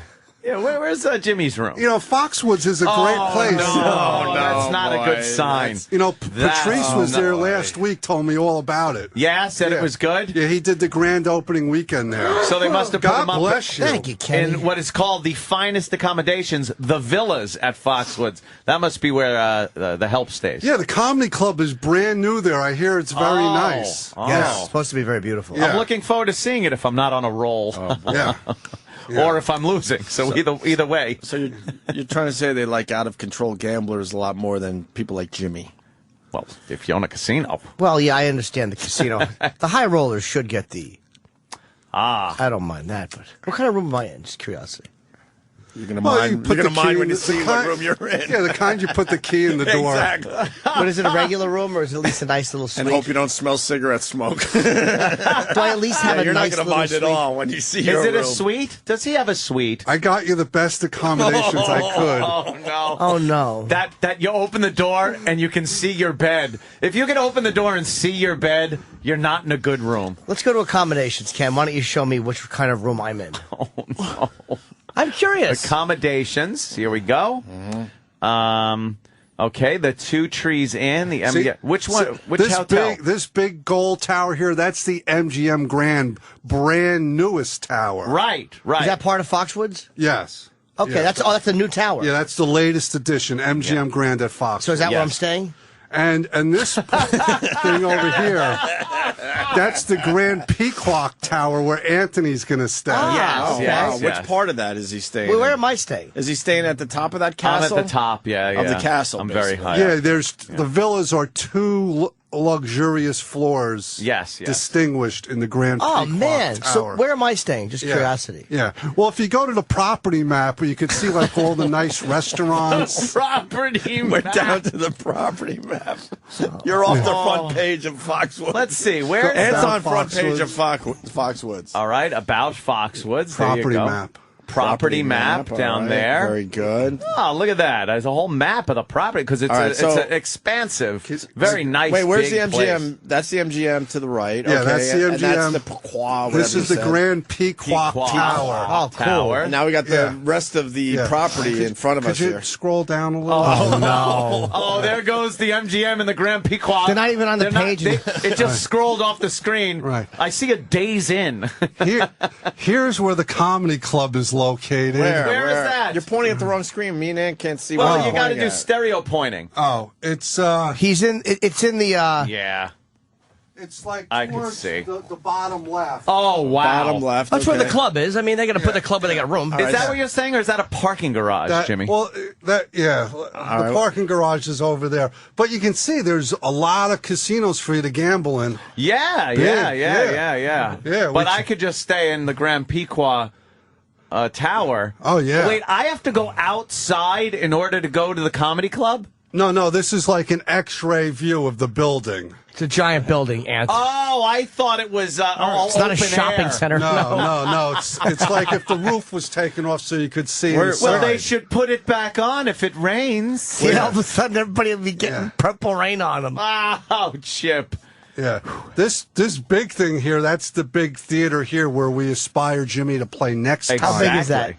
I don't know exactly. Looks small on the webpage. Yeah. It's only an inch. That's way too big for You're me. stalling. Where's Jimmy staying? Yeah, I'm just curious where Yeah, our where rooms is it? are. Where's Jimmy staying? Enough with the stall tactics. Yeah, where You is see here on the bottom left this L-shaped building? Uh-huh. Where? Well, you're pointing at the Doesn't wrong even have a screen. name. Right The there. bottom left L-shaped Okay, building. gotcha. That's the Grand Cedar Hotel. Oh, the all one, right. the ones. Those are the rooms away from the luxury. Yeah. No, That's where they put the farmers. No, you got as it all Dice used wrong, to call them. Anthony. It's a hotel full of farmers. It's pretty far from the MGM tower. the That's Grand brand Cedar, new. that's the place to see and be seen. Is that where I'm staying? The Grand Cedar? Yes. I'm so happy. Could we see rooms from the Grand Cedar? How do we see a picture of a room from the Grand Cedar? I just want to see where Jimmy's going to be staying. You know, you'll be kind of tired from the long walk to my room, but there's plenty of accommodations. There's a butler that will take care of your every whim. The Grand Cedar. That's the oldest one, of course. You know what I want to... Oh, Yeah, but God. it's complete. Oh, God, no, not that room. We've all seen Completely that renovated. room. It's renovated? That's where I'm staying? I'm so happy I didn't fucking plug this on the Tonight Show. I'm so happy You I said didn't. you didn't care where you're sleeping, though. Mine You said said you didn't luxury care. accommodations. Jimmy says stay close to the action. I told you, that's the place to see and be seen. See, that's how they promote those rooms. Stay close Stay to the close action. to the action. We like the rooms that are near the action to not be very good because the people aren't really going to be Oh, staying you're in so their going to be rooms. smelling Anthony. cigarette smoke the whole weekend, Are Jimmy. you going Yes, to be sir. eating in the steakhouse? Yeah. Because, you can join me and Jimmy in the employee cafeteria. Wait, what? How many vouchers did you get? I have a 3-day pass. For the employee cafeteria. Oh, my God. Are you telling me? Hold on. Now, in this Great Cedar Hotel, Remember, you don't mind Yes. where you're staying, Jimmy. Accent on great. How many staircases are in his room? That's it. No steps. What do you want to go up? Oh, you get exhausted up and down stairs. but how? You get an elevator. But so what does my suite look like in the Grand Cedar Hotel? Yeah, Scroll there's got to down. be a suite. Yeah. Come on, they can't just all be those rooms. Deluxe room. No. One bedroom suite. Oh, one bedroom suite. Suite. Look at that. All right, no picture, Nice. 900 square feet. Do you know what you can do with 900 square feet? That's a lot of square It's a lot of feet. square footage. That's the size of my apartment, actually. huh? Once you put it's square though, it's not as big as it should be. Up to 6 people Yeah. With one king or two double beds. A living room offers an entertainment center. A bay window with a sofa. Half bath. All right. You know what? That may be tolerable. All right. At least you got a separate living room, bedroom. Yeah, I can You don't want to tolerate have that. the same bedroom, living room. I would like to have been in the newer building, though. You got a jacuzzi tub. Hold on. Joey from Long Island saying you can get a room at the Grand Cedar, the basic room, for $69. Why are we in the Grand Cedar, not the MGM?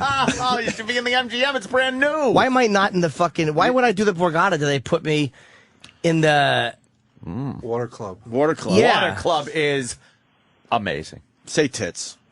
Hey, Jimmy. The tits. Jimmy, it feels great to be in the same hotel as you. I gamble once a year. I spend about $200, and I get the same room as you for $69. Well, Jimmy's got the nicest room. The one-bedroom. $69 Could you go back, hotel. Sam, could you go back to my luxurious suite and I want to read what the room includes, because we didn't really read about it. I'm sure it's just a regular, it's probably like the Grand Cedar, but like a little newer. These suites average 1,400 square feet. Wow. And include living rooms, wet bars, jacuzzi tubs, large screen TVs, and 24-hour butler service. The villa guests enjoy 24-hour room service and complimentary valet service. Oh. There was a lot of S's at the end of your stuff. A lot of service. No, TVs. TVs. Oh, there's not one TV in that fucking room. Living rooms. Rooms. Yeah, A lot there's of rooms. S's. There's upstairs, downstairs. Why couldn't we get in the MGM hotel? I was hoping to get a Tonight Show plug. That would have been my bargaining. That would have helped a little bit. But did we ask for that and they said no? I'll talk to you later. Oh, no. Oh, no. The I'll talk to you later. That's never good. Oh, look at that window. That window's 2 stories high. Oh, I can't wait till you throw yourself out it. There's going to be a Herman Munster cutout of you holding 2 queens. And by that, I mean Danny and Keith. Shit, I was just going to bash you with the Queen's comment. James, let's look on the bright side. We're not staying. You might die.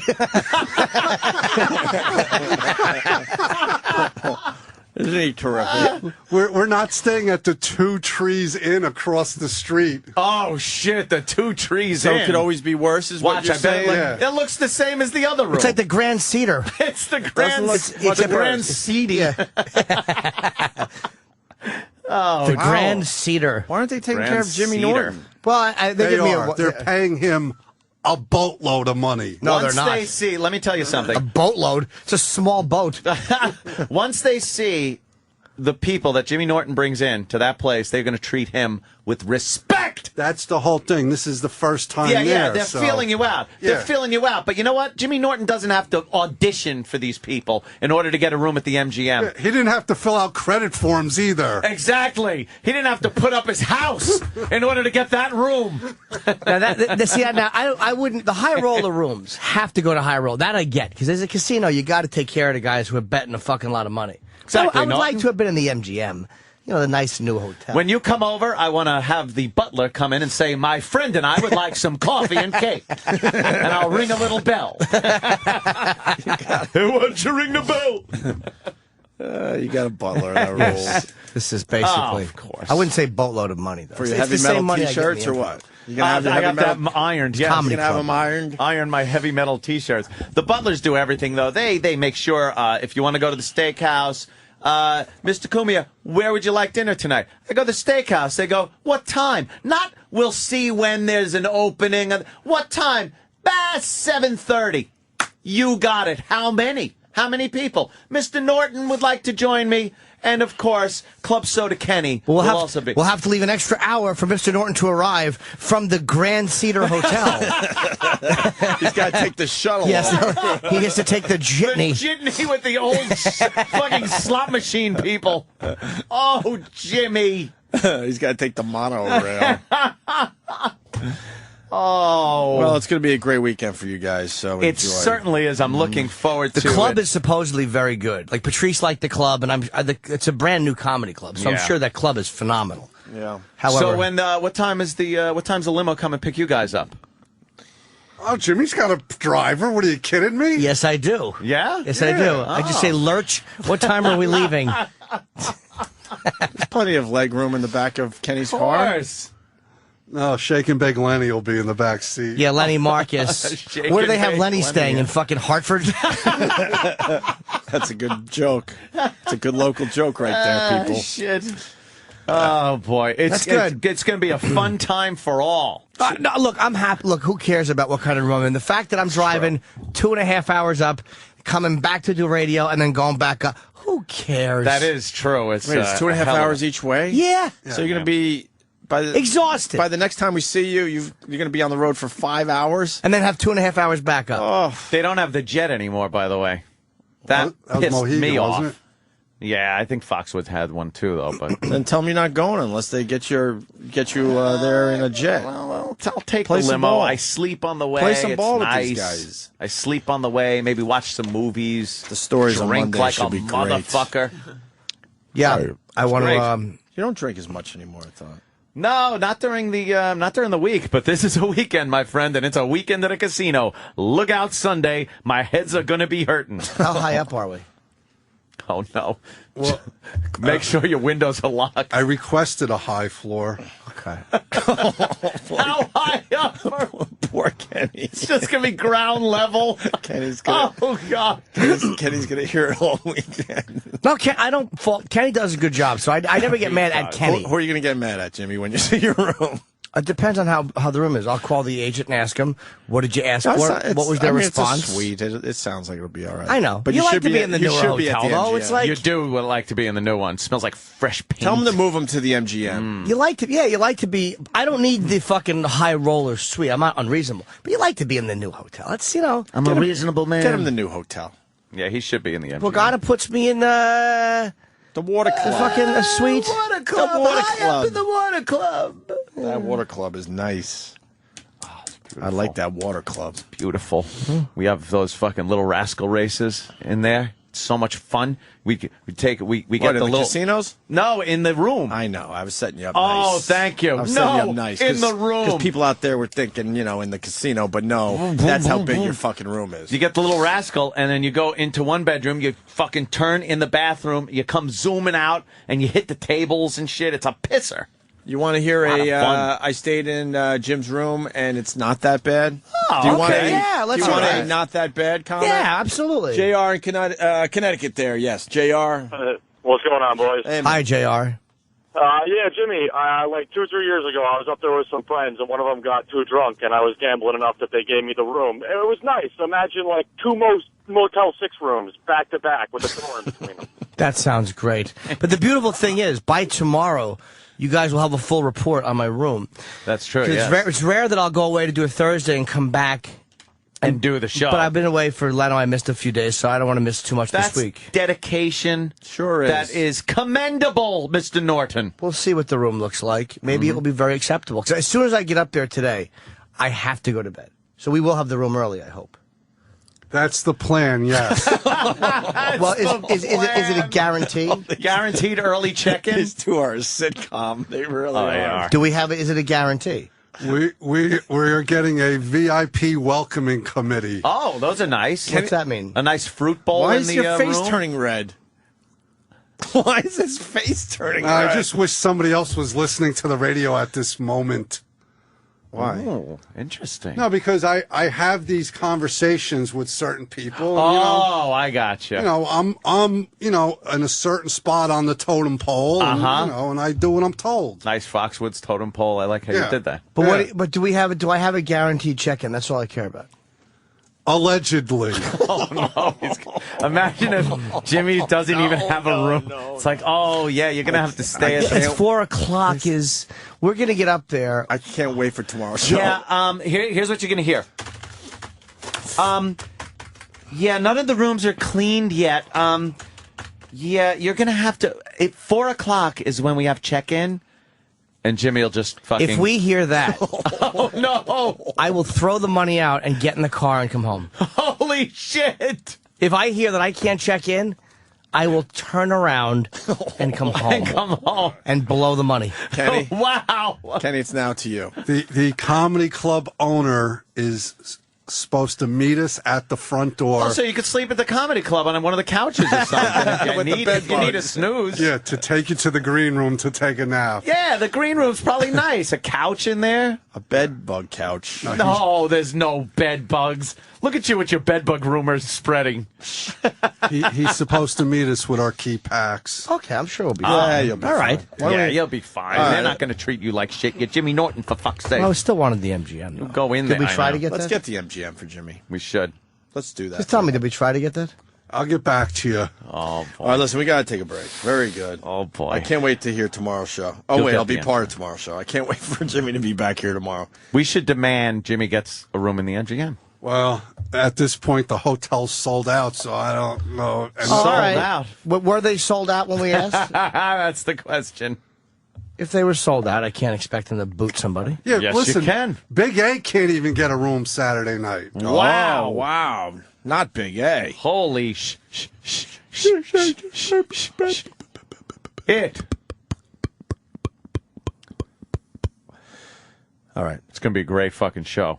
A lot of people. Great night. They're animals. Fucking animal listeners. They're going to fucking go bullshit for you. I hope so. The club got good reviews from the one comedian I know who worked at the first weekend. This is the second weekend at the club. Patrice. The second And weekend. Patrice said the rooms are okay also. He doesn't want to hear okay. Was it true that the You're people blowing that it, Kenny. worked there at Foxwoods were looking at Patrice going, Tatanka? Tatanka. Patrice had to do a private show for the tribal whatever council. Are you shitting me? Yeah. He had to go in front of them and like fucking audition? That was his Thursday show? Make sure he wasn't crazy or something, right? I guess because it was the first grand opening. Oh, they show wanted and- probably their own. Yeah. I remember when I was with Andrew back in the day that he stopped doing Indian casinos for that reason. Oh, really? He don't want to do the meet and greet with all them Indians. Why? What the hell? They're actually one of the groups of people I like in this country, American Indians. Mind them? They're like one of the few groups that doesn't irritate me. Casinos, they're making a living. It's great. It's going to be a great weekend, James. It certainly is. Yeah, Anthony's just teasing. I'm looking forward to it. I'm not worried about that. I have multiple bedrooms in there. Anytime you want to come up and grab crash. one, who knows? It's just fucking, it's going to be fucking crash pad. I should just stay with Anthony. It'd be crazy. You really just. Oh, that's so you could hear the drunken babble of me, Keith, and Danny. And I can try to sneak whoever my guest is in. Just don't talk. Don't let them hear your voice. They'll see the wig. They won't know anything. Okay. That's Kenny. That's the big reveal. Yeah. Can't wait. Kenny's a tranny. All right, we'll break. Get into I don't know, maybe Jocktober, maybe Perez Hilton on Ellen DeGeneres. He's stopping his cum bubble thing. Yeah, and other Good things for to talk him. about. But first, this. The Opie and Anthony Show presents Under the Gun, the verbal annihilation of one Opie and Anthony show member. Today, primetime, Sam Roberts. I'm Sam Roberts. Die, Sam, die. Oh, my head is covered in pubes. Sam loves black dick. You should get a job on WPU. I want you to jump off the George Washington Bridge. Drown Sam in period blood. You suck and you're retarded. Set Sam's hair on fire. You sound like a progeria kid. I'm Sam Roberts. Oh, God, what are you in fucking junior high? You stink, Sam. Who else will feel the wrath? Find out on the next Under the Gun. The Opie and Anthony Show. On the virus. Sirius XM.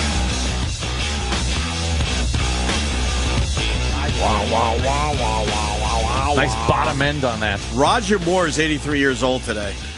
Wow. Yeah, that just popped off the page. What did you what did you think of the Roger Moore years of James Bond? I couldn't even name one of the movies Really? he did. Octopussy? That was the one I was going to say. I swear to God. Yeah. He did Octopussy? Octopussy. I don't know. Yeah. How is Roger Moore 83 years old? That's fucked up. Roger Moore was the very campy kind of The Spy Who Loved Me. He was the very campy James Bond. I wasn't a big fan of the Roger Moore James Bond. He wasn't bad. But he was aight. It was during a time where a lot of people went to see Roger Moore James Bond movies. They all went to see Roger Moore movies. James Bond 007. When is he coming in, that I Ira? know. We need Ira. Now we're putting a lot of pressure on the weirdo. Moonraker. A Moonraker was Roger Moore, sure. Roger Moore. He was like a sexy guy in the movie. Now he's 83 years old. Now he's 83, doddering old fool. Breaking hips left and right at this point, right? Yeah. Brett Favre gets hit in the balls by a football during the Vikings practice. Hopefully his dick swelled up a little bit. Get it? Because it's small. Yeah. Video's pretty good. It's on that blog, that sports blog. Puddle of AIDS, is that his spot?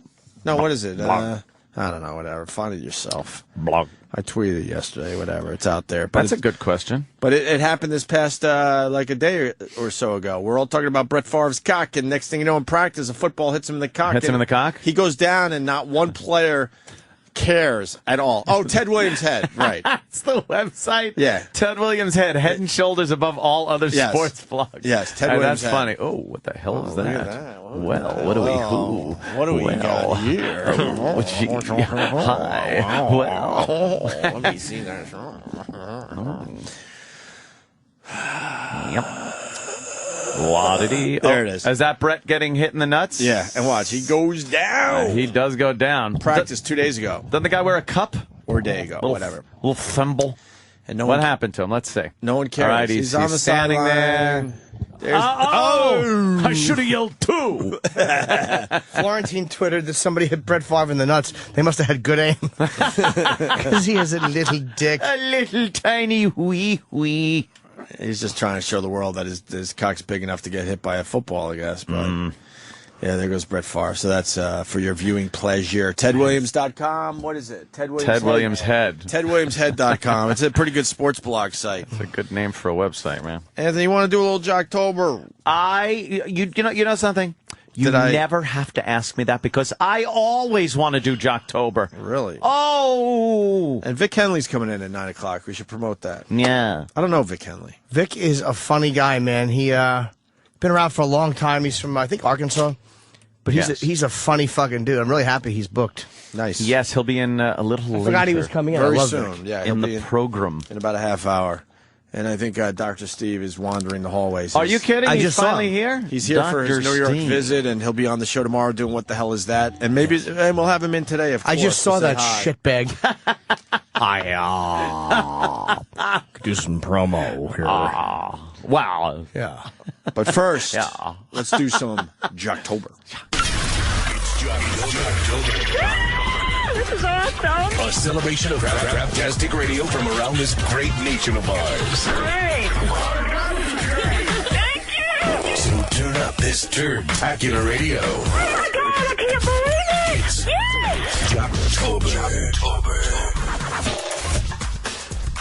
Sambo, where are we going today? Yes, well, today we're going a little closer to here in New York, but not quite New York. All right.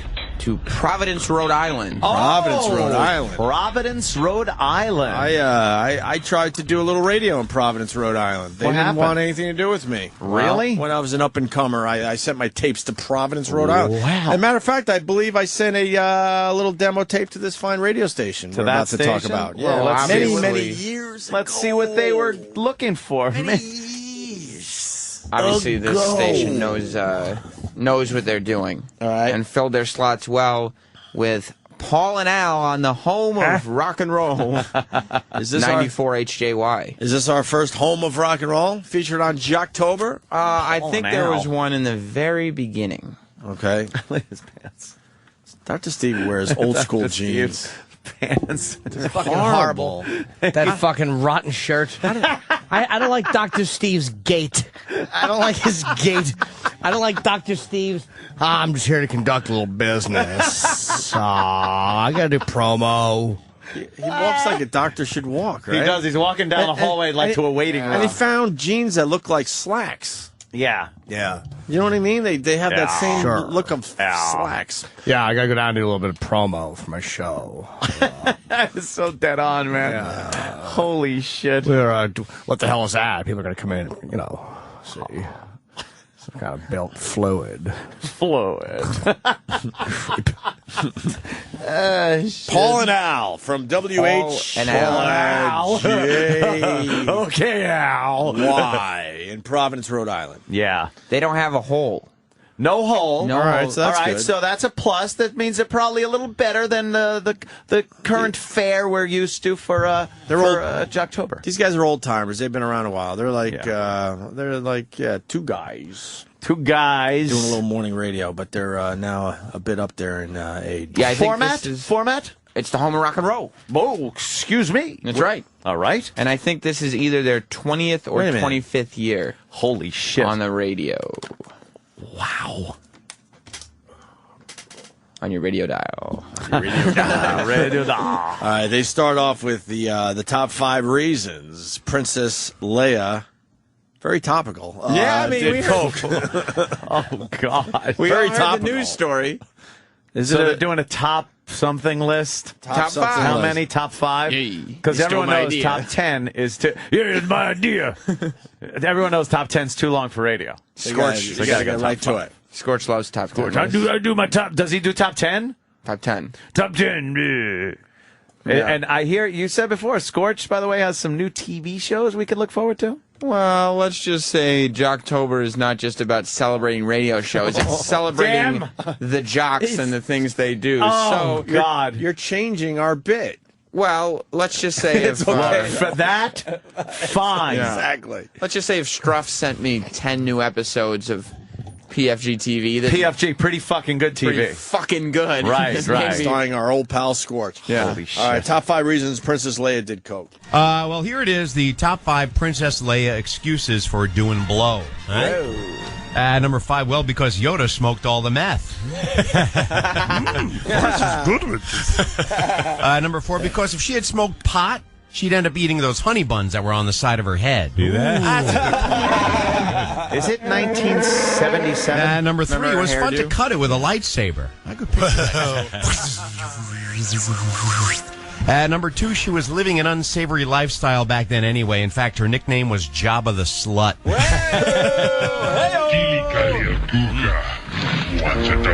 Oh, yeah. That's her. That was him asking for a happy ending. Oh, wow. Risque. And but the top Princess Leia excuse for doing blow. Well, come on, who cares? It happened a long, long time ago in a galaxy far, far away. Be more funny. They didn't give the number 1 reason. That was pretty good stuff. Was it that it happened in a galaxy long? Yes, What? because the That movie was the starts number with 1? A long, long time ago in a galaxy far, far away. So Big. But that was it would the still number 1. matter, even though if it happened a long time ago. I noticed it one would. thing. What? I'm getting angry a lot faster. Yeah. Oh yeah, that's Jack. I told you. It took like a while for me to get kind of mad. Yeah.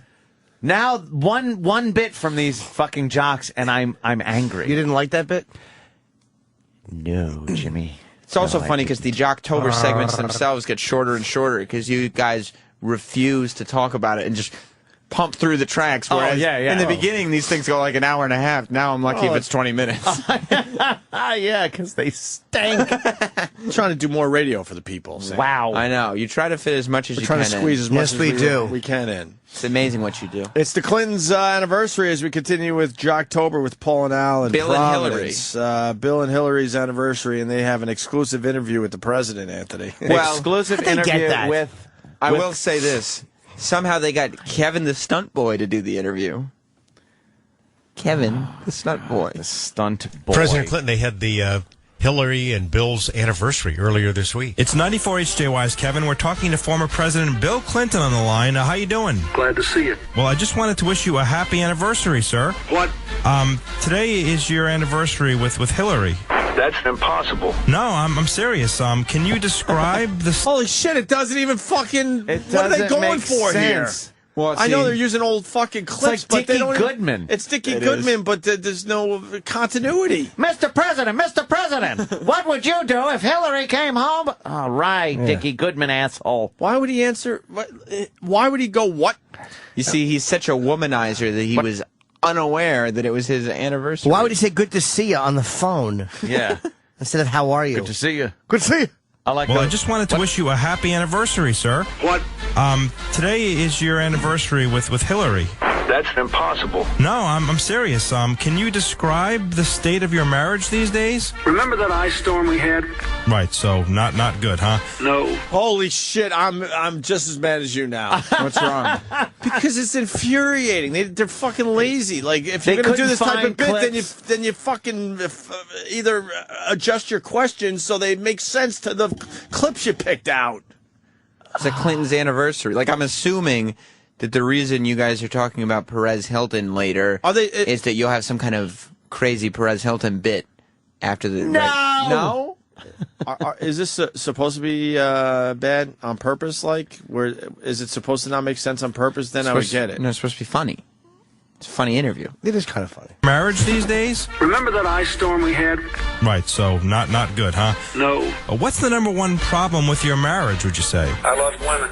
Right, and we've heard a rumor that you pay these women on the side? Yes. And how much do you pay them? $2.40 a pound. Well, that's kind of a lot. Yes. Do you still get with fat chicks like Monica Lewinsky, or No. any reason for that, or? Fat people smell sick. I agree. Yes.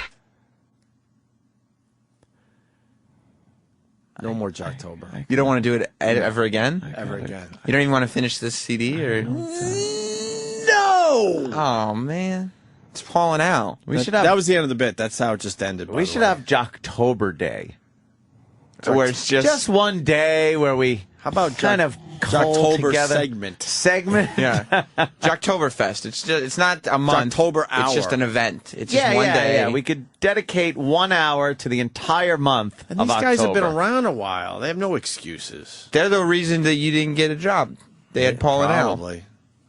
This was probably before them. Who needs Opie? You got Paul and Al. And that was just their fucking B team. That was the stunt boy guy. That's Kevin the stunt boy. All right, Ant. Well, good news. Another bit, this time about Tom Brady and Randy Moss. I mean, those two, about their rivalry. those Now two that's weren't getting topical. along at the end of their time together. Topical. Paul and Al on the home of rock and roll, 94 HJY in Providence.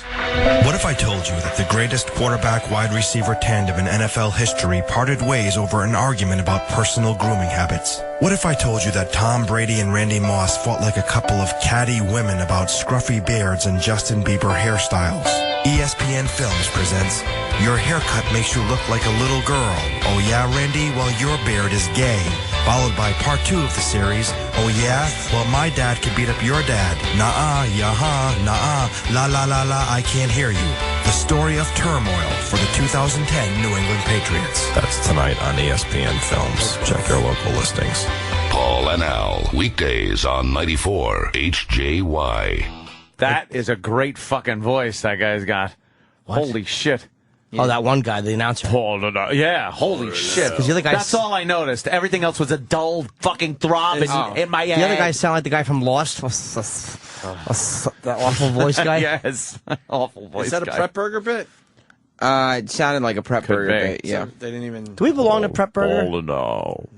We tried, but they were on to us. They were on to us. They won't let you? That would have been great to get fucking some of that shit. How do they not let you belong to Slap it? it on. They were on to us. I think you got to pay or something. I don't know. Let's do it. Yeah, I don't know. I'll talk to management today about joining Talk to Prep management Burger. about us getting Prep Burger. Can we go to the website? We're an important morning show. We should be Prep Burger site? I we can't get should on. be Did they doing got some their- free samples? Yeah, where are the samples? We need some free Prep samples. Burger sucks. Well, we continue with the Danny wouldn't have Jocktober with Paul and Al. A long forced break about the miners leading to anyone? Erection? Anyone? I'm just gonna. I'm going out on a limb here. A bit. Ring the bell. Song parody? Thank you. 94 HJY. I'm sure a lot of people following all the miners coming. Kind of amazing how energetic. I'm following all the miners. Not the guys with the lamps on the energetic. All these guys. Hold on. Let this pass. Let these fucking What? Michael chills Jackson. pass. It was perfect. Hold it. I'm hyperventilating. It was perfect, Anthony. What's wrong Oh with my you? God. Where's Dr. Steve? I need a sedative. Holy shit. That was perfect. Miners. Michael Jackson. Yeah, we get the minor joke. Bringing it all together. I liked it. Holy shit. I like that part of the bit. One more fucking minor joke, and someone's fucking dying. What? That's the only one that made that comparison. Minor. Yeah. And then to throw a Michael Jackson reference in there. Wow. That's topical. His jaw fucking fell a year ago. He's only been dead a year. Over a year. Little over. But it happened. Takes only a year for the jaw to drop. I would think so. On Michael Jackson, he didn't have much fucking tissue left on that face. Like a mummy. See, that's a good That guy joke just right going there. He looks, oh my God, they should totally dig him up and see if he looks exactly like he did in Thriller. I bet he does. That'd be cool. Hey, you know how mad people would be? He would do a little dance, but his arm would Make fall a off little this time because love. he's all Get like down beef jerky. Ugh. We got Rhode Island checking in. Brian? Hey, guys, I fucking hate Paul and Al. Whoa, come on now. Open your mind, man. Open mind. Open-minded here. Let's listen to a little more. What's the matter with you? They do this bit called Stump the DJ. It's like Stump the Joke Man, and they get fucking pissed when you call up and go, two gay guys walk into a bar and say, hi, my name's Paul. This is my boyfriend, Al. Oh, good gravy. Good gravy. Why would they get mad at that? He's gone. All right, back to the minor talk here. The guys with the lamps on their heads. Energetic all these guys are. Yeah, we just saw one. Well, come on. 11 You would get be out. too if you just finally got out. And they look, I guess. and they look healthy too. Like, I guess they were shooting, some decent food down to them. Anything you can fit down that little pipe hole. Steroids. Yeah. They're all pumped up. They were The getting problem is they were so pumped up that they couldn't fit through the hole they made for them. It was just big enough to get House of Pizza roast beef sandwiches. Wow, down. They now were you're able to talking. survive on that. Now you're How about the guy who he brought up a pocket full of rocks and was giving out pebbles souvenirs? of rocks? Yeah. Imagine if those rocks were all it needed for the collapse? structure to collapse down there. Well, you think He was about the it. last one to come Think about up. it too. If he was really smart, instead of handing them out, he'd go on Whose dentures are loose, by the way? Yeah, I'm not sure if someone's dentures are a little loose. You can hear that? Oh, yeah. A little loose. Just a little loose. Loose. Needed for the collapse. structure to collapse. For the structure to collapse. Talking over dentures. I have been and always will be your friend. Spock's dentures. They talk over them like they're afraid they're going to... Because they'll just fly out of their mouth at any given So moment. it's them talking, but kind of keeping the mouth Yeah, you gotta like roll your fucking lips over your teeth. Live long and prosper. Took you right out of the fucking movie.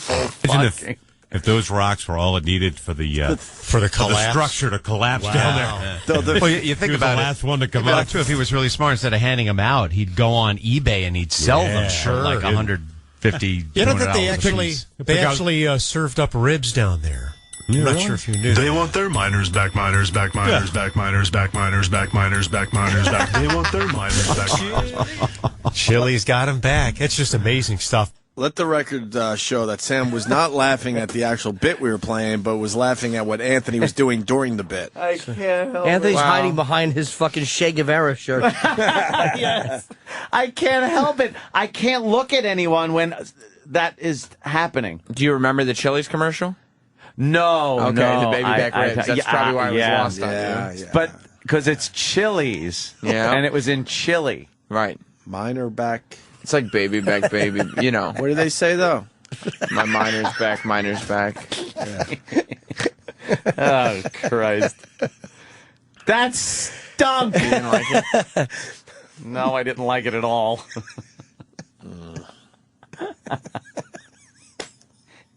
One day, it's going to make a great break. Oh, shut up.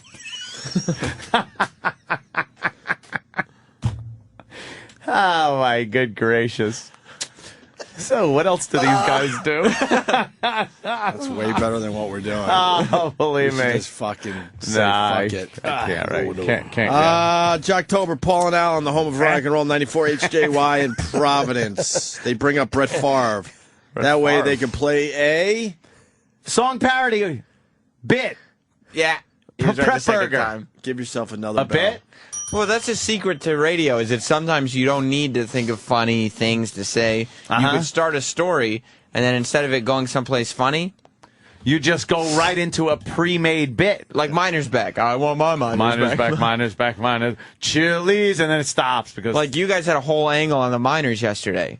Did we? Yeah, total waste of time. Yes. I mean, why did you do Total that? waste of time. Do you know how mad the world would have been if they just decided to cement in the hole for cost? See? That's what we said. Exactly. Just trowel it said over. just fucking, yeah. Why are you be guys done with coming it. up with funny stuff? We should just. I'll get radio prep. We'll get a bit. Wait, we don't have a That'd bit? be good.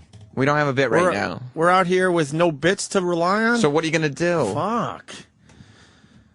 Getting back to you, Pick Up Football, I'm going with Brett Favre this. I can't even listen to the... I know, for sure. He's also they just had a conversation about football and actual games and stuff, and so he just out of nowhere decides he's going to go with Brett Favre. I think he has a tough time with F words. Oh, and then Brett Favre is not. That's the where player the to dentures pick. get a little loose. Getting back to you, Pick Up Football, I'm going with Brett Favre this week. You are? Yeah. You got Dallas and Minnesota, right? 2 1-3 teams going at it. I know. It's going to be. Teams Now, awful. although you were saying it's kind of on the fast track, the investigation, if he indeed yeah, he texted could his penis. could get suspended before very long. Yeah, Yeah, he could get suspended, and it may affect some of that NFL gear he endorses. Why would they say that? Well, you stopped it at such a weird time. For Why? them. Why I did I thought stop it at a ended weird right there. time? Why No. would they bring that up? Because That's That weird. has nothing to do with anything. Yeah, no one's really been talking about his Right. endorsement deals or anything like So that. It doesn't. So I'm stopping the tape to ask you, Sam Roberts, Yeah, why Sam. would they bring that into the conversation about Brett Favre? Because if they hadn't seamlessly segged into that NFL gear commercial type talk, there'd be no reason to play the phony, silly parody commercial of the Brett Favre Fathead. Where do you think that's going? Fathead? Why hasn't Kareem Abdul-Jabbar aged at all? He's at Fox right now. He's all I can do is look at the TV. I love fucking Abdul-Jabbar. I've been a huge fan of his. Love since I was a Kareem. kid. But He the did run guy at is not. Fez back in the day. He did A long run time at ago? Fez? Yeah, he was in the 57th Street studio. Oh, that's right. I wanted to. I had something to do, and I wanted to meet very him so tall. bad. 7 foot one, I think. But he hasn't. Very tall. He hasn't aged. Look He has at him. leukemia too. He said he had leukemia. Oh, so the leukemia Yeah. makes you look healthy. I thought he changed his name to leukemia. See, 'cause it's just a wacky name. He doesn't. Fuck. Is he in He the doesn't building believe today? in. I don't know. I He don't doesn't think so. believe in Islam. anymore. So No. now he's leukemia. Oh my God! Look at him. He looks the same, great. dude. I swear when he came. Now I'm not even fucking joking. I looked up at the screen earlier when they had him standing there. You know how they have the guests standing there and say, coming up, Kareem Yeah. Abdul-Jabbar, and he was standing there? I thought it was a Madame Trousseau's wax museum thing, Right. and that they had Kareem, for some reason, as a wax figure. He has a little bit of gray in his mustache. That's the only indicator that's not 1986. Yeah, he could put a little medicine in that, and he'd be fine. You think? Look at his Little medicine. hands. His cock must be frightening to all creatures. Oh, he's got a little chicken thing happening with his neck. He looks Little bit. amazing, though. Little He bit. retired, like, what, 87? His last game was against the Pistons in a 4-game sweep in the championship. Black does not crack. When did he retire? I want to say 87. 88. And I also need to know 88. how old he is. Fuck Paul and Al. I'm going to guess 88. Oh, I'm going wow. to guess he's in his early... 88? I'm going to guess he's 64. Oh, no, 60. Yeah? I'm going to guess 64 years old, in 1988 he retired. It's a guess. He didn't make the 90s playing basketball. No, he lost. It was a 4-game sweep to the Pistons was his last Holy game. shit, all He right. is 63 Okay. and retired in 89. Okay. 89. God, I want to fucking meet Abdul-Jabbar. See, now they're showing a picture of him from 1980. See, that was from Airplane when he was the co-pilot. And, Played for 20 years. And now look at him. See? It's kind of hard to figure out a role for me. I always wanted to be in Star Wars, like, you know. Oh, that's right. He's a put on- karate guy. Bruce Lee's a black belt. He did Yeah, a he Bruce was Lee in a Bruce movie. Lee movie. Fucking Game of Death. He knows some black belt shit. He, yeah, man. Fuck. Highest scorer in NBA history. Abdul-Jabbar. Yep. The greatest still. I'm so happy Jordan didn't get that. Really? Yeah, I love Kareem. I don't want anybody to break that record. The most gentle skyhook. What a sweetie. Had that nice soft touch. Oh, dude. Was Then Magic had the baby hook. And also the eights. Yeah, that's what did him in. Here's Paul and Al. Could get suspended, and it may affect some of that NFL gear he endorses. Fathead Wall Graphics announces the newest addition to our lineup of larger-than-life sports heroes. It's the Brett Favre Fathead. You won't believe how easily the Brett Favre Fathead sticks to the wall. And once Brett Favre is up, he's easy to get off. The fathead of Viking QB Brett Favre is totally lifelike, right down to his purple helmet. Brett Favre, he's the biggest fathead of them all. Get your hands on one today. Prep burger? Prep burger. Yeah, for sure. That one is definitely prep burger. That's a prep burger But they're thing? talking about his penis. What do you mean? Oh, Where? I just thought they were selling. I thought that was actually a spot. No. I thought they were showing us what kind of commercials they play. Was that double entendre stuff or subtle stuff? To get him off and purple helmet and stuff. Because Brett Favre penis stuff. pictures. Oh, I didn't realize. Oh. It's the home of rock and roll. And Anthony, good news. We end today's Jocktober with Paul and Al on the home of rock and roll 94 HJY in Providence with a bonus. Yeah. A bonus what? Song parody. Bit. Yeah, that's right. Bit? bonus bit, good. Yeah. About what? The minors? Bonus? Keep thinking topical, not minors, but what are guys interested in? Sports. Yeah, keep thinking. Good. Children. No, Jimmy. No. Now. A bonus bit about what? World Series. No, it doesn't. It's a bonus bit. That means there's more of what they already gave It could us. be something we've. I forgot what they talked about already. But we just all I know is played that deep voice guy. That was good. Are you feeling the pressure? I'm feeling the pressure. There's not supposed to be pressure. There's no quizzes in Jocktober. It's a second Brett Favre bit. Brett Favre, a bonus guys, bit. sports. I couldn't imagine the first one was so good. They had to do another one. That's why. I'm uncomfortable when I get my junk caught in the zipper of my Wranglers when my wife catches me emailing photos of my manhood to my mistress. What the hell are you doing? Nothing. I'm uncomfortable. Prep burger, huh? Oh, for sure. But isn't the joke that he has a small penis? They wouldn't be getting stuck in no Wrangler jeans. Well, that's the inherent problem with prep burger, that the people who do prep burger aren't terribly funny. So then when you mix it with Paul and Al. I'm uncomfortable when my wife finds out I've been giving it to a Jets employee the past several years. You son of a bitch! I'll kill you! I'm uncomfortable when Randy Moss makes fun of the size of my package. Yo, Brett, I seen them photos online. Brady's bigger than you are. Shut up, Randy. I'm Brett Favre, and my retirement is not going to be comfortable. I'm gonna take you for every penny you have! You cheating man whore!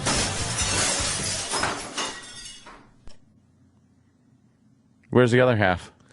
No. Where it gets funny. Yeah, why do they Where's take the out the punchline? punchline? That's the conclusion. Isn't there a There should be a punchline if you're doing a bit. It's the end of the commercial. Let's say hi to Ryan in Providence, Rhode Island. Ryan, you want to defend Paul and Al? Go ahead. Yeah, I've been listening to these guys for years, all right? And I think it's shitty you guys are just picking and choosing bits. They are fucking hilarious. Frunkus? They are. Frunkus?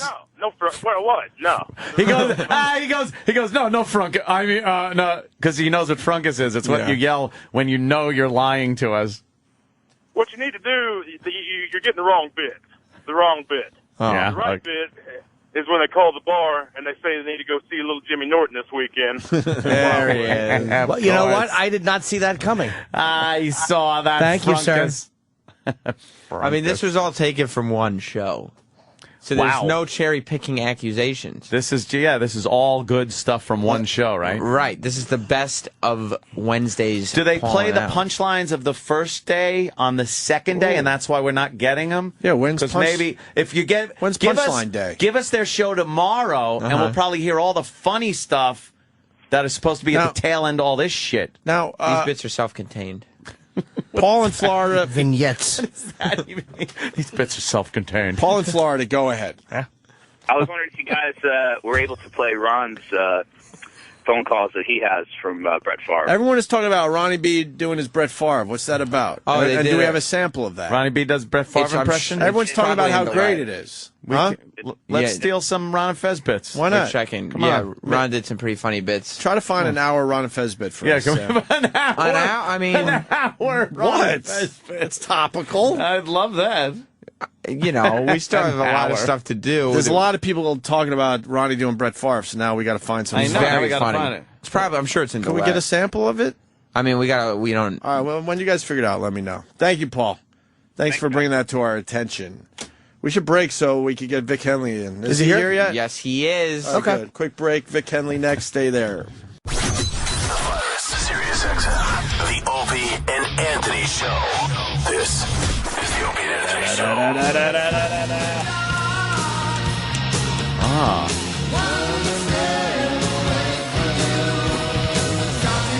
A lot of Ozzy. Yeah, I don't know why we got What a lot of was Ozzy today. And by a lot, I only identified 2. All right. Got a full was house. there 3?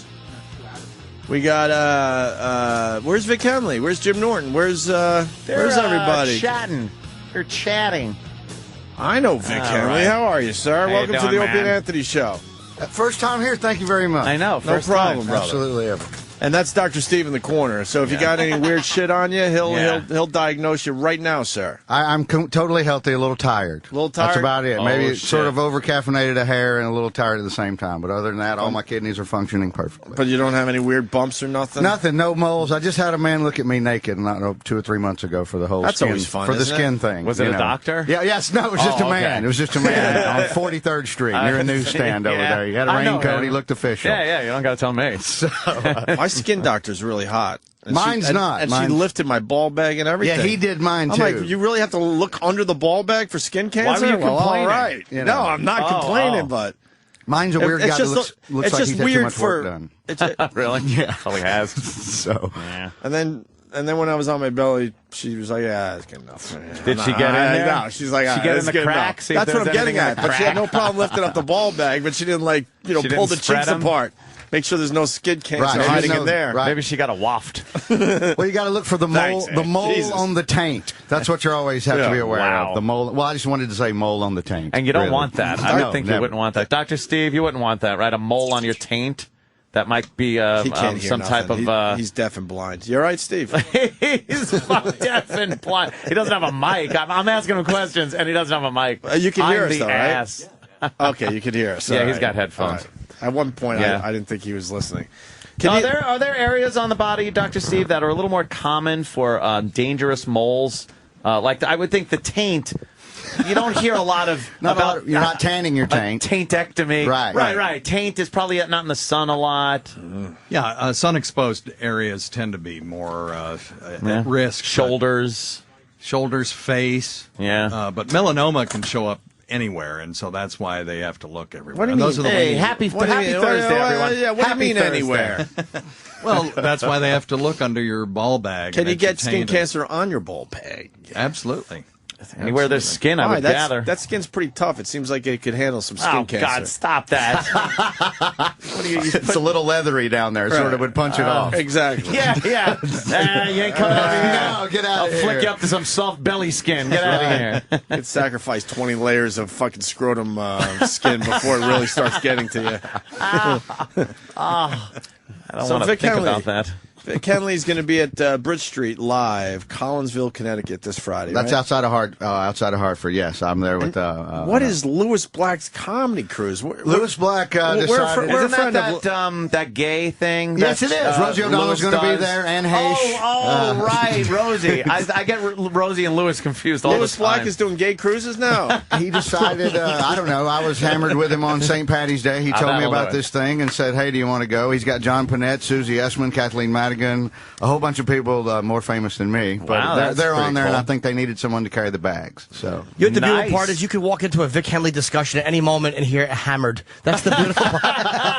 That's true. There usually is alcohol involved. You like somewhere. your drink, sir? Sure, tequila. Tequila's your drink of choice. Right. So I Jesus sort of nurse a Christ. beer and sip tequila. Yeah, there's no way. God bless you.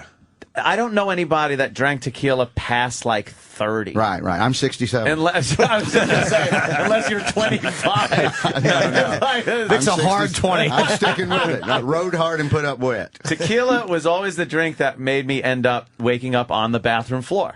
Like, Yeah. I'd go home, and this is, my friends were hanging out in the woods because you couldn't drink in bars. And one guy had his Jack Daniels, the other guy had the fucking Jose Cuervo. And you drink tequila, go home, vomit, and wake up with, like, that, where am I? Sweaters What the on your fuck happened? teeth. Yeah, you got the tile mark of the bathroom floor. grout is in your cheek. Nothing better than that cool porcelain, though. When you're really feeling sweaty and clammy, and you get the right combo, it's like better than the cold pillow. When It you're really sleeping. is. I have to lay there sometimes with a wet rag on my head and just fucking fan myself. Hangovers suck. Dr. Steve, is there any way, and I know there's a lot of these cure-alls for hangovers, is there anything that really works, and not to maybe completely eliminate it, but at least make it a little better? Well, the key is prevention. Yeah, but that's out of the question. Out of the question. Best cure for hangovers, Alcoholics Anonymous. A wake-up call is the best cure. Prevention. Of course, prevention. You and your stupid prevention. Now, Shut up. I got to tell you, I'm thinking by prevention, you're saying like Staying fucking well till, hydrated. till the soil before you plant the booze. Exactly. Staying well hydrated the night of drinking. You can take a little ibuprofen before you go to bed, and you tend to wake up with less of the inflammatory effects. Now, there's like no the headache dangers between the ibuprofen and the alcohol with the liver like there is Tylenol. Tylenol. Yeah, I'd avoid Tylenol with alcohol. Yeah, I don't like that Tylenol stuff. Ibuprofen Very scary. It's a little harder on your stomach, but it's easier on your liver. No I always question about liked that. Excedrin. Yes. For some reason, that aspirin caffeine combination, Yeah, wow, absolutely. would just kick that fucking headache's ass. Yep. So does eating help too? Eating and drinking. Yeah, tends like to lead to emesis or vomiting. But Emesis. Sounds like a black girl's name. Absolutely. Head cheerleader. Head cheerleader. Also, portion control will help, portion right? control, yes. On Absolutely. the dinner or the drinking? On the drinking. Oh, Portion okay. control. Yeah, is it wrong? I like to drink vodka and goulash. I like to eat goulash. Bad combo. Hungarian goulash. Wow. Hungarian That's with the gotta smoked look- paprika. Gotta look exactly the same in the bowl as it did in your It's bowl. terrible. You're right. Exactly. On your plate is what I was going to say. Are you a puker or no? No, it's got to take a lot for me to get sick. I do what he does. I'll drink water all night long. I'll be about to fall down, weaving drunk, and I'll be still chugging like a 2-liter thing. You'll still be well hydrated. Yes, That's exactly. I get upset seeing people drink water when we're out drinking. I don't know. Because I go like, I'm like, and I know it's the good thing to do, but I'm like, You don't alternate? I'm drinking. Beer, water. No, Just it's keep hydrated? Beer. See, Dr. Steve pointed at me. He knows I know. But He it's knows. true. It That helps would you be out the a little good thing bit, to though. do. Makes a But big it takes difference. up room that beer could be going into. Anthony actually drinks beer through a sponge to get that idiotic water out of it. Just the alcohol. Siphons it like an alcoholic Yes. with shoe polish through a loaf of bread. Whose truck do you think that is with the water is for faggots bumper sticker? Vic Henley doesn't puke. Anthony pukes from time to time. From time to time. It's very rare. And still does the puke But thing. the thing is, I do not puke at the night of drinking. And Dr. Steve, I like having you here because I can look at you and say, Dr. Steve, I will puke usually 12 to 15 hours after I wake up hungover the next morning. Right. I'll lay there and be like, oh, wow, I think I skated this one. I think I'm okay. Right, you're okay. Watch a ball game. I think I'm good. Everything's fine. Have some lunch. And then just fall off the fucking cliff. Do you still do you sleep on your belly at least? I'm all over the place. My room has to be 67 degrees. I put the got air it all conditioner figured at out? 67, and then I regulate my body temperature by moving the blanket over and over. It's like a fucking, trap door. Super darkness, aluminum foil. Elvis aluminum foil on the window. Darkness, Right. Water, bottle of water. I do drink water after Right. I'm done with my drinking. And then a cold rag on the head. But it could go on for hours and hours. I'll just be laying there with a headache, and then it'll hit me. Oh, I gotta puke. And it's like a day after I drank. Sure. What the fuck is up with that? Is that healthy, Dr. Steve? Is that healthy? It's when your body distributes the alcohol as much as humanly possible and then gets rid of it. It's a good thing he's in here. We're learning a lot medically. We really are. We're breaking new ground. Vic Henley, You should both be dead. Vic Henley, don't hold back. I mean, if you got your weird questions, he'll answer them. That's his specialty. I don't have the weird medicine and horrible wine. That's what this guy does. I just want to know about that whole thing, though, Yeah, with getting absolutely. sick so much later. Well, here's what happens when you drink alcohol. You've got to tell me. It's broken down in the liver. Yeah, of course you do. And you get a fat girl and you treat her like a person. Start listening. You ate to escape the pain, did you? Exactly. Stop doing it. I'm listening. Please, open up. I'm here. Suck this, piggy. Now get out. Hoof it home, fatso. Hoof it home. I love it. Steve. So it's broken down to a substance from ethyl alcohol to something called acetaldehyde. Now, acetaldehyde is very toxic to the system. Very toxic. Another enzyme will break it down from there into something that's a little more benign. Now, some people have a delayed conversion from acetaldehyde to this other That's substance. probably me, right? The people who tend to have the really rip-roaring hangovers, and then you'll get the delayed reaction because that acetaldehyde is hanging around and it attacks this thing in the brain called the central chemoreceptor zone. I don't like that attack. That's good. And Jimmy goes, that's good. Your Whoa. chemoreceptor zone. It's getting the shit kicked out of it 24 hours later. By acetaldehyde. Right. Your chemoreceptor zone is getting its ass kicked by acetaldehyde. An MMA fight going on in my head. Right. Absolutely. Exactly. Something bizarre. That chemoreceptor zone is supposed to detect poison, and it'll make you puke to get rid of the poison. To get rid of the poison. So since it's hanging around, it just says, well, fuck, I got to make this guy Is there any puke. way to zap that and get rid of it? Well, I won't drink any poison. Again, portion control and prevention. But there's some medications that you can take, and there are people who recommend activated charcoal after a binge. Like eating it? Why are you encouraging him to make his Exactly. hangovers easier? That's the last thing that's keeping you alive. Exactly. Your body is saying, Dr. Steve's there like, we can get around that for you. Yeah. That's wonderful, Dr. Steve. Just eat a brick cat. I hope you know how to do impressions, Dr. Steve. Crumble up some Kingsford. Stir it up till it dissolves and just choke it down like Rocky in the Put it morning. down in some vodka. Right, absolutely. You might want to suck on the Yule log like it's a giant cock. Crack open your Brita filter and just gargle with it. Just gargle with the Brita filter. Holy mother of God. We don't want you to help him out on this one. All right. Eat charcoal. That's a great suggestion. It's weird medicine. I mean, I'm learning things here. I'm not going to do it. I think the portion control is best. Yeah. And the hydration, if you keep yourself well hydrated, it keeps those toxins diluted. Diluted, right? Diluted. By the way, anybody capable of portion control would never ask the question that Good he point, asked. Jim. Right, Good right. Certainly. Portion control. I have 3 kegs in my house now. Do you really? Seriously? Yeah. I have, Vic wants the invite. I thought I was bad. Really? Tell me where you live. I'm coming by. This is like, No, he's got a bar in his house. They're like, it's a full a Budweiser guy comes by and the guy comes with a hand He's a trucks. regular stop. So like you and George Jones are the only George people I Jones. know. Old country legend George Jones. George Jones. Right. When I you have more kegs in your house than George one Guinness, Okay. and a Bud Light next to each other, and that's in the bar in the house. But during the summer, that walk all the way downstairs to the bar and all the way up to the pool was getting a little rough. So another Bud Light keg went into the cabana. So now you can just go right in there. Do you have a and just cabana start boy? pouring. Do you have a cabana boy? Not that I know You're sitting of. next to him. I was going to say, what's the use of having a Slender cabana if Sam. you can't? What's the use of having a cabana if at least once a summer you can't go, cabana boy, Cabana boy. and then someone He just runs goes around out. and like play 80s music, lighting firecrackers. I just Give Vic picture. Henley the big invite, and he wants to drink beers with you. Oh, yeah, He's a big sure. star. This Vic Henley's a big I'm not star. going to blurt I my like- address out. I on like the air. Guinness. I like Guinness. You like I the Guinness? Guinness the is Bud good, Light. yeah. I don't really know about the Bud Light thing. Bud but Light is the- one of those, It's one of those beers with no beer in it. I'm not during the arguing with you. summer, if you're outside, I make up in quantity. Of though, course you can. You can what drink the quality 67 of the of them, beer right, lacks. right. If it's nice and warm out and you're out by the pool, a few Guinness and it's a little heavy. You start, Not really, not if it's taking cold on enough. a lot of ballast. I think in it's the cold pool. enough. Well, that's the point too. My brother does this. He drinks Miller Lite. He'll drink 483 of them right Yeah, around you on a just can sit pontoon there boat. and just. All summer long great. with his You can American just- flag tennis shoes on. That's what he does. Totally. I guess you're from the north. That's exactly Connecticut, Lake Country, Lake Country, Connecticut. Up where I'm playing. I Exactly. could tell. We go out and look at the bald eagles.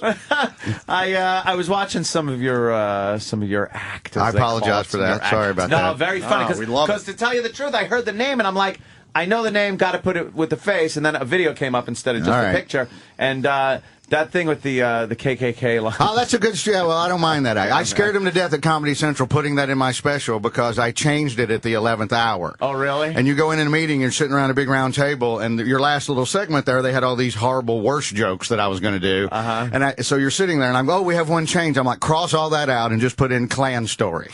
And there's like 11 people sitting around the big long table, and they're like, well, do it for us. And I'm like, well, I'm not going to do my act at this table for 11 people. It's sad enough in front of big crowds. I'm not going to. Just trust me. It's not dirty or anything. It's fine. It's Klan story. And I just leave. I leave the meeting. They called me between that afternoon and the next night when we taped it. I got 11 different phone calls up the producer chain. What is this? Yes, can you believe it? And I'm like, it's not a pro-Klan story. Just get that. I know you hear the accent. Don't get scared. Throwing the N-bomb out. That's what they really thought. They really thought. They had it all. And it wasn't until I walked off stage getting a big hand that the main director guy walks over and he goes, oh, Klan story. That was great. That was really funny. Way to go. They was a nervous wreck till the 11th hour. They really thought I was going to say the N-word and like, like Howard Stern's guy, wake up, white people, like that guy from back in the day. They really thought about it. When did you tape? Oh, God, 05, I think. Oh, okay, a few years ago. I thought it was a new one. No. Oh, we got to play it now. Maybe we play it when we end the show today. It's long, yes. How long is it? It's like 4 minutes long. Oh, we like long. We were hoping you were going to say 35 minutes. Yeah, actually, 34 minutes, 15 seconds would be 4 minutes. That's not long. And then we're going to back it up with Mountain Jam by the Allman Brothers. Exactly. Yeah, we don't play music here. 4 minutes is not long enough for us. No, that's good. Hey, I can no music for us. I'm trying to think if there's any. The bad part of the Klan story is everyone asks me. There's 4 people in the car. It's about a bunch of buddies of mine. We went to see Kiss in concert, so that's a white trash classic with those facts right there. And everybody always asks me down through the years, like, what happened to everybody? And I'm like, 2 of them are dead, crackheads. And they're like, oh, we don't want to know that. I'm like, well, don't ask me the goddamn question. It is true. You lost 2 friends to crack? Yeah, the main guy in the story turned into a crackhead, and the drug dealer stole his car over drugs. He went and to confront the drug dealer and was killed. About a thing. That's what you always want to do. Just go to the hood and get a pistol. Want to confront a drug dealer. Because they're going to probably confess. Once you confront them, they believe in therapeutic solutions. They sit down, they're right. They hand back and forth the talking stick. Yes, it is. And get it all worked out. Quarters. Wow. Oh, do they have something called a talking stick? Yeah, you didn't know about this? No. You didn't know about the talking stick? I would kill my girlfriend with it. I'd fucking break her teeth with it. It's like a shillelagh. Buford Pusser had one. Yes, he did, by God. American hero. A talking stick. Whenever I hear Buford Pusser, I only think of when I was in high school and Walking Tall came out, and it played for 36 weeks in the theater in the town I lived in. Wow. And we were just madder than shit because we just wanted to see a new movie. As teenagers, and we're just in one movie theater in town just every day. We're like, God damn it, not this shit again. Come on. God, that brings back memories. I didn't even realize that. They got from Tennessee. The mayor of the town I'm from is mayor on his 7th term, and one of the reasons he first won 28 years ago is because he used to know Buford Pusser up in Tennessee. Oh well, that's all it took. Vote him right in. That's all it took. I remember the local dumb movie theater, and there were no multiplex or anything like that. It was one movie theater. They would play the same movie for fucking months on end. What was that and about? It was because once it left the movie theater, you weren't seeing that fucking thing until it ended up on TV years later. That was the only place you could see movies. Jesus, how old are we? So that was it. So I remember for months, it's like, oh, Kelly's Heroes is still there. Still right. They tried to rotate it in and out. We were between Birmingham and Atlanta, so I think we were on the main drag for a week. Drop a new one off. They're ready for Smokey and the Bandit. It's 1984. Exactly. It's not even Burt Reynolds anymore. Mac Davis is in the role as the Bandit. Oh, did he do one? No, he did the Sting 2. I think, the Sting Davis. 2 is Mac Davis. I actually believe the Sting 2 is Mac Davis. The Sting 2. Short career. Jackie Gleason and Mac Davis, maybe Sting 2. I don't know. There are a lot of cobwebs in here, but I'm good at worthless Smokey shit Bandit like that. 3 was the worst because that was when Burt Reynolds just said no. Jerry Reed was the bandit. Main guy, dressed up like Burt Reynolds and took the Trans Am and thought, and ruined that franchise. I was in a big country show with a bunch of these guys years ago, and Jerry Reed was notoriously dickish and standoffish, and I just wanted to talk to him, but everybody was like, leave him alone. And I saw him by himself, and I just walked over and leaned in. I'm like, ever since the Academy snubbed you for Best Supporting Actor as Cletus Snow the Snowman, I have never watched the Oscars. And he laughed and talked to me for a few minutes and actually wasn't an asshole.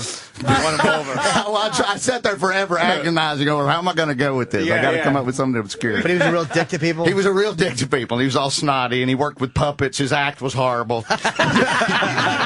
He had puppets. He had puppets on stage and sang this song. He used to have a bad variety show back in the 70s when everybody had one. Yep. Like a summer replacement series. We were making fun of those. It was like with the announcer that would go, "Well, it's the Jerry Reed Show." Right, exactly. With Charlo. Right, it's like the announcer had to yell. And he'd come out to "When You're Hot, You're Hot." When you're hot, you're hot. You know, and I saw that on stage, a traveling version. It had puppets and little kids and mandolins. And it was totally weird and bizarre. Streak? No, it's Ray Stevens. Ray Stevens. Ray Stevens. He did Ahab the Arab. That's Ray Stevens. Ahab the Arab. I used to laugh so hard as a boy to that song. You want to hear it? No, the streak. You want to hear it or what, Jimmy? A moment of it, not the whole dumb song. Guitar Zan was his first one. You know Guitar Zan. Guitar Zan in the Jungle Band. Yeah. What was another one he did? The streak. He did Ahab the Arab. He had another one. And then he had the big hit where Everything is is Beautiful. Jesus the soft loves one. the Yeah, with the gospel children of the choir. world. Yeah, gospel choir. Yeah. Everything is beautiful. Yeah, and all of a sudden it was like, why is it comedy joke song guy doing this song? Then he had Misty. I think now we've gone through the whole Ray Stevens catalog, right? I celebrate his entire catalog. That was it. I used to pretend I was him singing the streak, though. I thought I was very funny. Were you naked? No, I didn't know what it meant. Naked as a jaybird. There he is. Right. Running through the pole beams. Wait, it's got an intro? I'll be watching Mr. Stevenson. Hello, everyone. This is your action. Oh, yeah, this is the video of this. Video. Wow. Oh, God, I forgot about At the this. supermarket, there seems to have been some disturbance here. I didn't know there was a Pardon me, video. sir. Did Yeah, you totally. see what happened? Yeah, I did. I was just standing over there by the tomatoes, and here he come, running through the pole beans, through the fruits and veggies, naked as a jaybird. Ethel's over there in the jams, jellies, preserves, and pickles. I hollered over there. I said, "Don't look, Ethel!" She dropped a whole jar of kumquats and fell back into the sweet midget sucker. Wait, is this a newer version? It's a new remake. He's covered himself. He's covered himself. He's covered himself. Yeah, that sucks. I want the original. Show's going to get more crowded. We got Steve-O coming in is he within here? a minute or so, yeah. Oh, Jesus. We kind of overbooked today. We got way too much going on. Steve-O was last minute, but he's in town, so. Oh, yeah, fuck, yeah. The Jackass 3D is out, so they're pimping that all over the planet. Yeah. Which I saw some of the clips. It looks hilarious. It does look hilarious. So- It's no streak. No, it's no Ahab the Arab. Too drunk to fish, Ray Stevens? Arab. I don't know that That's one. great. He'd get away with that. I think that was another one of those. Oh, that fucking Ethel. I forgot about Ethel. Ethel, don't look at. Oh gosh, just We got horrible this? stuff. Is this the original? I hope so. They're just showing somebody playing a 45. Well, it's YouTube. Yeah, you Gotta have guess some you gotta kind of have a visual, visual. right? Could have just all right, we get it. The record's dropping. Fuck. 45, that was what I had. You're right. I actually own this. That's sarcophagus. Hello, everyone. This is your Action News reporter with all the news that is news across the nation on the scene at the supermarket. There seems to have been some disturbance here. God. Pardon me, sir. Did you see what happened? Yeah, I did. I was standing over How many above times the has he mater. done Here this? he comes. Yeah, I did. How many times did he have to go, yeah, I did? Vegetables, naked as a jaybird. Hey, we got to Steve-O. say hi to Steve-O. Fuck the Ray Stevens. Oh, but I was having a few laughs. What's up, Steve-O? Where are you? Sit over Sit up there, Dr. Steve. You could sit there, Dr. Steve. I was standing up for Steve-O. Oh. Look how fucking Steve-O. healthy Steve-O looks. Holy shit. It's not even the same guy. Shit. You still sober? Shit, yeah. He looks it. You fucking look it. Yeah. I don't even know how to talk to you this way. He's wondering who the fuck we are. You do know you've done our show many times, right, Steve-O? Of course. All right. Wow, Yeah, man. dudes. Wow, Steve-O man. looks fucking good. Yeah, look Thank at you, you. man. You look very healthy. The hair. I saw Steve-O the other night. We bumped into each other. We were out, and we talked for a few minutes. I was like, this is not the same fucking guy. No. Well, I was on stage at the Gene Simmons roast, and I turned around. He was gone. Like, we had a thing. He had to leave. A thing. Steve-O had to leave. Had a thing. So what? We don't, have you for that long, obviously. But what? Hey, I'm not in a rush. You guys are friends, and fuck everyone else. Nice. I like the way you think. Right. Yeah. Steve-O used to sleep in our hallways and stuff.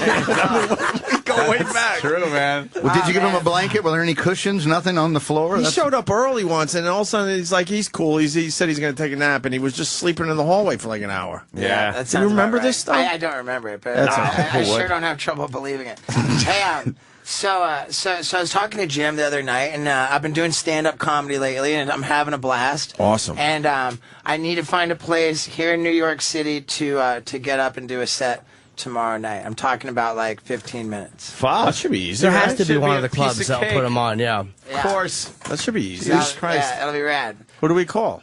I told Steve-O to check the cellar, to check who's at Caroline's headlining, because it depends on the headliner. Is John Witherspoon? All I right. called up and left a message and said that, hey, I got a big-time movie coming out, and I'm funnier than fucking shit.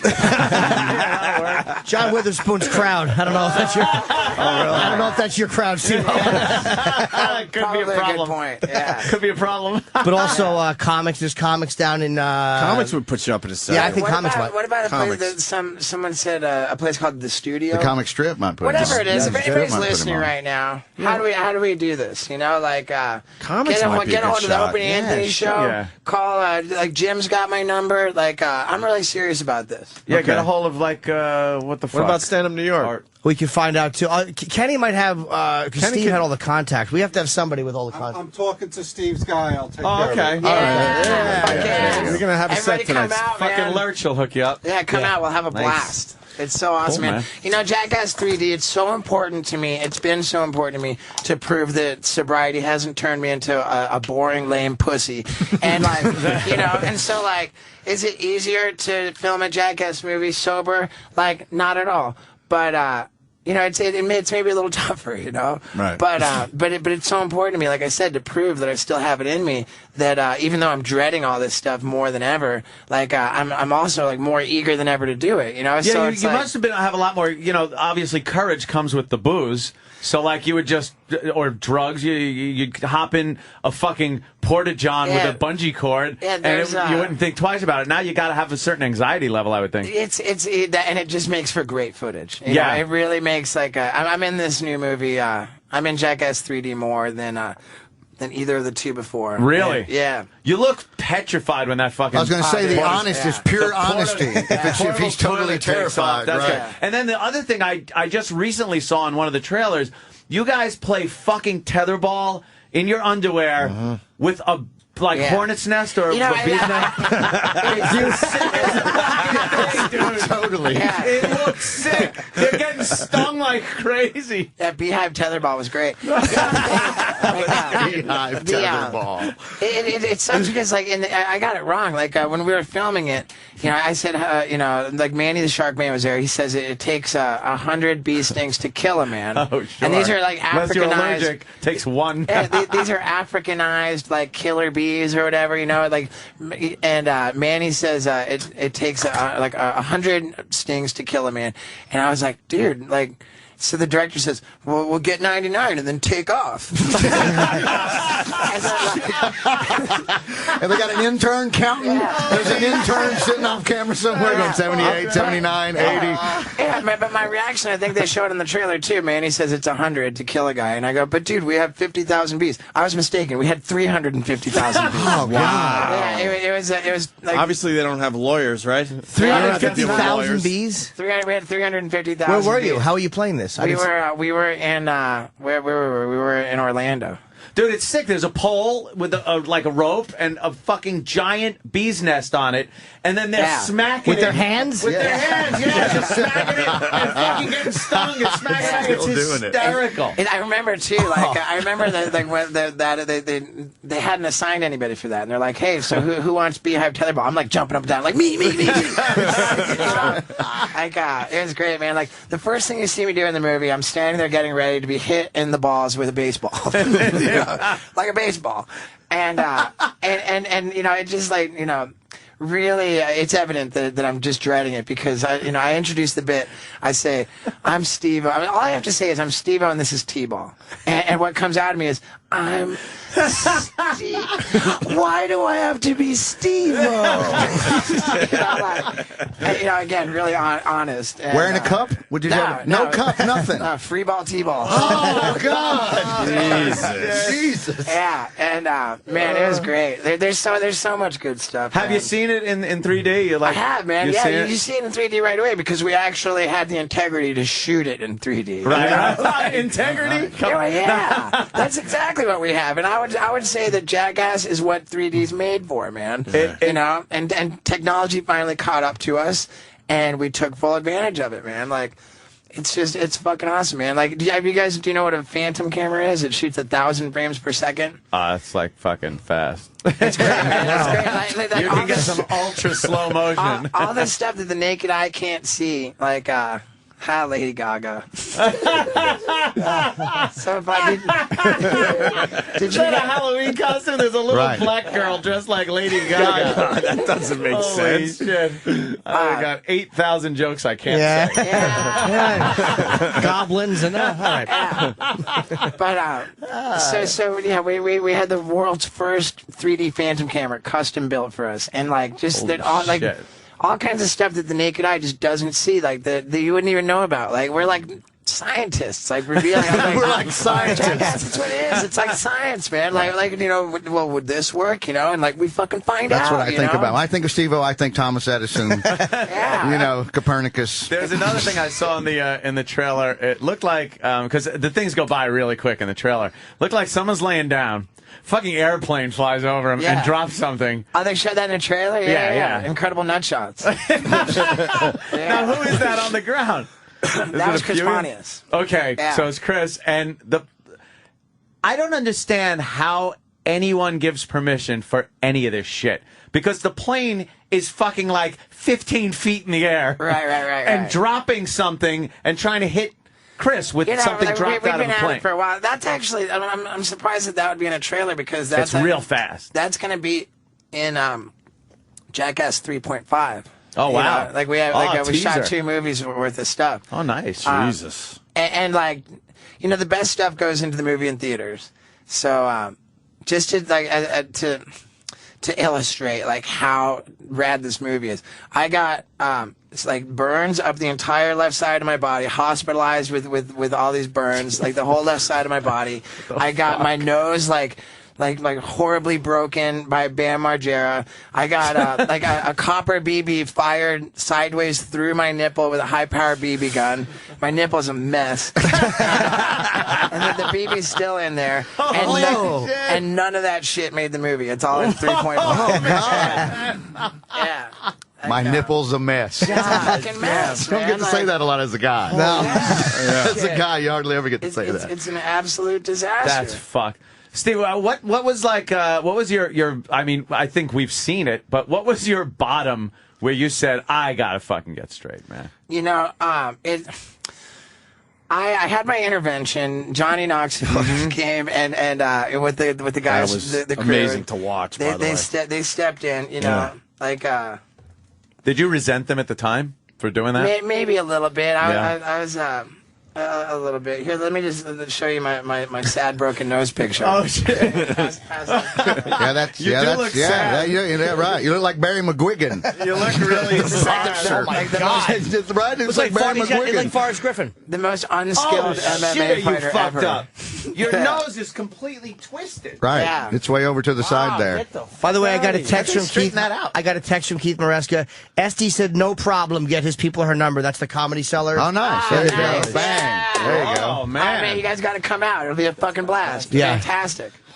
Then you're gonna have to go. You're gonna have to go up to the table and sit with the comics and let them rip your ass apart after. Yeah, That's if you're doing the cellar. That's what it's all about. So. Yeah, bring it on, that's man. a fucked up nose. That's Did you explain how you fucked up your nose? It was the Bam. Oh, you said Bam broke it. Yeah, Bam broke it. hitting you with something. He snuck up behind me, fucking sucker punched me with his fucking his trick. You know, like he throws the water in your face with one hand and then punches you in the face with the other hand. You know, like so that the 1,000 frame per second like a slow mo camera can see like all the water like, coming off the face. Slow motion. The whole face comes off your skull and shit. So he did that and like, oh man, I was so fucking pissed. I was like, dude, you broke my nose. I fucking like, you have the worst headache I've ever had in my life. I'm gonna fucking mace you. I'm gonna knock you down. I'm gonna fucking electrocute you all over the ground. Then I'm gonna kick you in the kidneys until they do you more fucking harm than good. And you best be afraid, motherfucker. Be afraid. And then like, you know, and Bam's like then all of a sudden I'm just stewing in this resentment, and I'm telling the director like what we need to do because we can't send the message to little kids that you can just dish it out for 10 years and never get it back. I'm like, we have to fucking tie him up to a pole and fucking time lapse it and just give him his own medicine for an entire day, and then all of a sudden I'm like, okay, wait, this resentment's killing me. Like I'm not God, I'm not the director of Jackass, like it's not my job to deal with Bam's karma, so I just let go, and then 2 days later, Bam gets hit in the head with a baseball bat.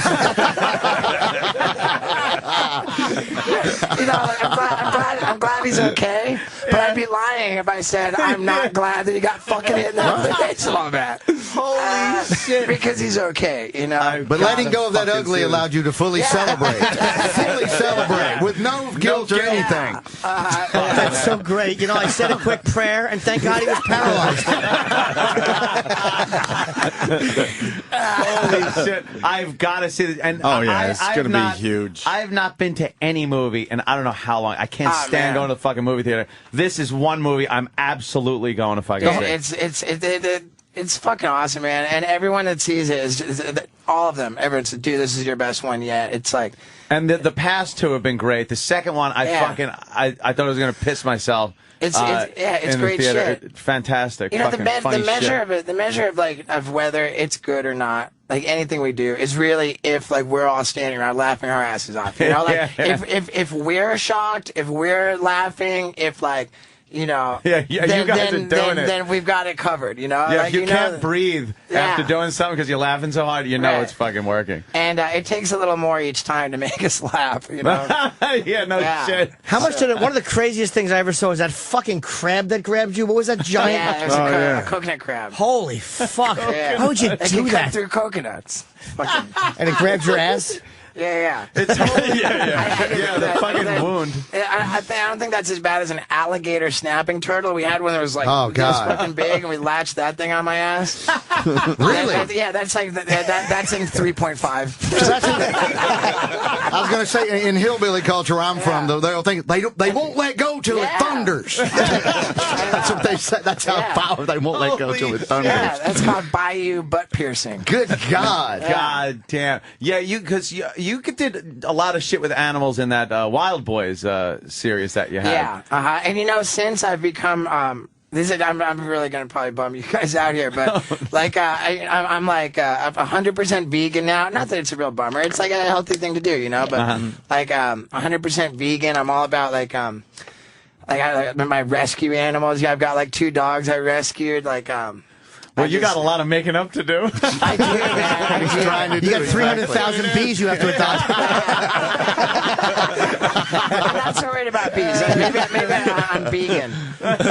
Vegan. Yeah, but yeah, man, I haven't had a drink or a drug stronger than ibuprofen in 31 months and 4 days. Wow.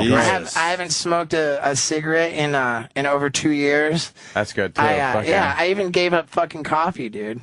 Wow. I can just stop jacking off to internet porn. I could be a candidate for singing. Baby steps. Baby steps. Yeah, I love talking about Is that a website? Yes, it is actually. Yes, it is. It's for pedophiles with foot fetishes. It's called Baby Steps. Fucking Steve-O. So what was I was getting into a little bit of it before? What was it after the intervention that made you? Because obviously you have to say right. Yeah, you can't make somebody want to get better. These guys showed up in my pad. It was 8 guys. It wasn't the kind of intervention where the addict has the choice of yes or no. Right. This was TV. okay, we're taking you. We would be happy to kick your ass and tie you up and put you in the trunk, but you're going. And they meant it. I'm not really a fighter. So they got me. They took me to the hospital. I was locked up on the 5150 hold, so I had no way. I was so belligerent when I got there, they changed it to a 5250 hold. So they had me for 2 weeks involuntary. Wow. And while I was in there, I remember some people talking about sobriety and that kind of thought, man, maybe you can do something, and I don't know. And then all of a sudden it was just kind of came to me. I thought, dude, I'm Steve-O, you know, like if I clean up my act, if I you know, turn it around, if I learn how to live clean and sober, like the whole world will have to kiss my butt. You know, like, I'd run out of ways to get recognition. And I just this is like truly my motivation. I was like, dude, I'm in a position where I could do a lot of good in the world, you know, like I could really like help a lot of people, you know, like because I'm Steve-O, you know, like so I came up with the idea to do the world a great favor while on suicide watch in a psych ward. and that's what it was. So I told him, I said, I'm ready to go to rehab. Off I went door to door.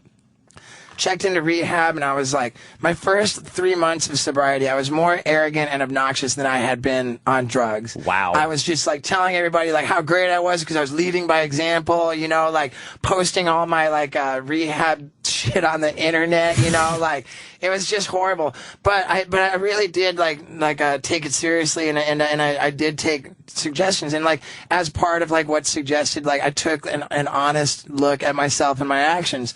And like at that point, I'd been sober for like 3 months, and like really honestly, like the fog cleared enough for me to see like what a douchebag I truly had become. Wow. And I got like totally. I felt like my actions were completely unforgivable. That I was just like such like a bad person, and I was just beating myself up and all like self-loathing. And I went and like I was felt suicidal. My friends took me to my second psych ward when I'd been sober for 100 days. So I was in the second psych ward, 100 days sober, and I was writing in my journal. I was writing suicidal thoughts and depression and can this really be exactly where I'm supposed to be? I'm in a freaking psych ward, you know, like holy shit. And then I wrote like in the same little entry in my journal, I wrote, "This is what we call self-pity." Fuck. And I kind of called myself out. Like I got honest with myself, and I feel like at that point when I was like 100, like that was my bottom. That was 100 days into sobriety. That's odd that like that far into it that you would then pick up because like you said the fog cleared. Yeah, the fog cleared, and in that second psych ward, I feel like it dawned on me that the rest of the world is just fine, and it was me who needed the favor. You know, and that's where like the cart got behind the horse where it belongs. You know what's fucked up though? Also, there's so much documentation of you being fucked up. Right. Like, is that hard for you to watch? You know, like the talk show appearance, the Adam Carolla. I mean, the Adam Carolla that's appearance. Fine. That didn't bother me, man. That's child's play. We actually loved that one. Yeah, that was my purpose. Like they asked me to do it. They said, "What stunt you can do?" I said, "What stunt?" I'll tell you what, for your little basic cable, show. How about I get so as wasted as I possibly can? We'll see what kind of a breathalyzer score I blow. You know, and like the breathalyzer was like in the green room, like incessantly beeping because I had broken it with like blowing, you know, like literally just blew it. Like I was. Holy shit! Yeah, They're saying he's got to go. Iraq's driving me nuts with telling me he's got to go. Fuck you, Iraq. What you got? You got a busy schedule there? You know, it's just the weirdest thing the way greedy people are about money. You know, I know, bastards. But is it just hard to like watch yourself in certain situations? I tell you, man. Like, you were talking, I think, about the documentary about my downward It was spiral. amazing. You know, that was difficult and uncomfortable. Mm-hmm. Great TV, though. But not as difficult, as uncomfortable by any stretch as Dancing with the Stars. Yeah, I bet. I believe Dancing that, sure. with the Stars was the fucking I bet. worst. Yes, I Really? totally. Yeah. I say every man. episode, my wife will lure me in there, and every time I'll watch for 30 seconds and go, with 88 weeks of training, I could never fucking do that. Ever. I would fall down. Man. Yeah, it's bad, huh? It's bad, but you know, it is what it is, man. Like I was such a public mess. I fell apart so publicly. Like there's really like no way for me to be like sober and then have it be a secret, you know? Like, yeah. And I'll say this, nobody can guarantee they're going to stay sober for the rest of their life. My only guarantee is that if I don't stay sober, that I'm absolutely fucking screwed because I know that I would pick up where I left off. Oh, man. And where I left off, I had nothing left to do but die, man. Yeah, like, bottom line, man. I was at the end of the line. So I can only, you know, it's you know, like, one day at a time, like they say. Yeah. And today's a fucking great day. I'm super psyched to be here. Dude, Our fucking movie kicks great, ass. man. Congrats. Yeah, right on. And, you know, keep going. And the movie's coming out Friday in theaters. Right. Jackass 3D, unfucking believable. I gotta see this thing. It looks great. Jackass 3D was my it was my quest to prove that sobriety has not turned me into a fucking pussy. Yeah, and I don't think anyone's gonna call me a pussy. No, I don't think and so. like, you know, and I was doing stand up comedy like I was fucking around with it like 4 years ago, and I was loaded. Like I remember I'd come out and I'd say, I don't know if it's the amphetamines, the Xanax, the grass, or the booze, but I feel great. You know, like, and I was like telling the truth, like whatever, like was yeah, like it went like pretty well sometimes, like it really went like really well a couple of times, and like other times were kind of disastrous. And now like to compare that to like the stand up I'm doing now, it's so much better now. So like again, like it's for me to prove that that sobriety hasn't made me less funny, but you know, I'm just so psyched. Thank you, Jim. Well, for they're working out, getting it's on.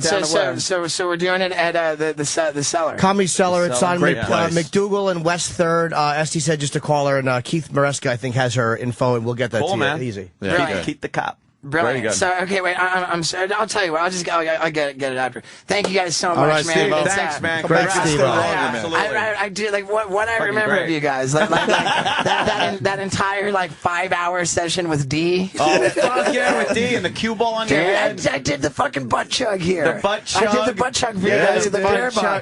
Like years before it was. Like before that was cool. What was D's famous line we play all the time? About the gut. I don't fucking a mule. You got a mule.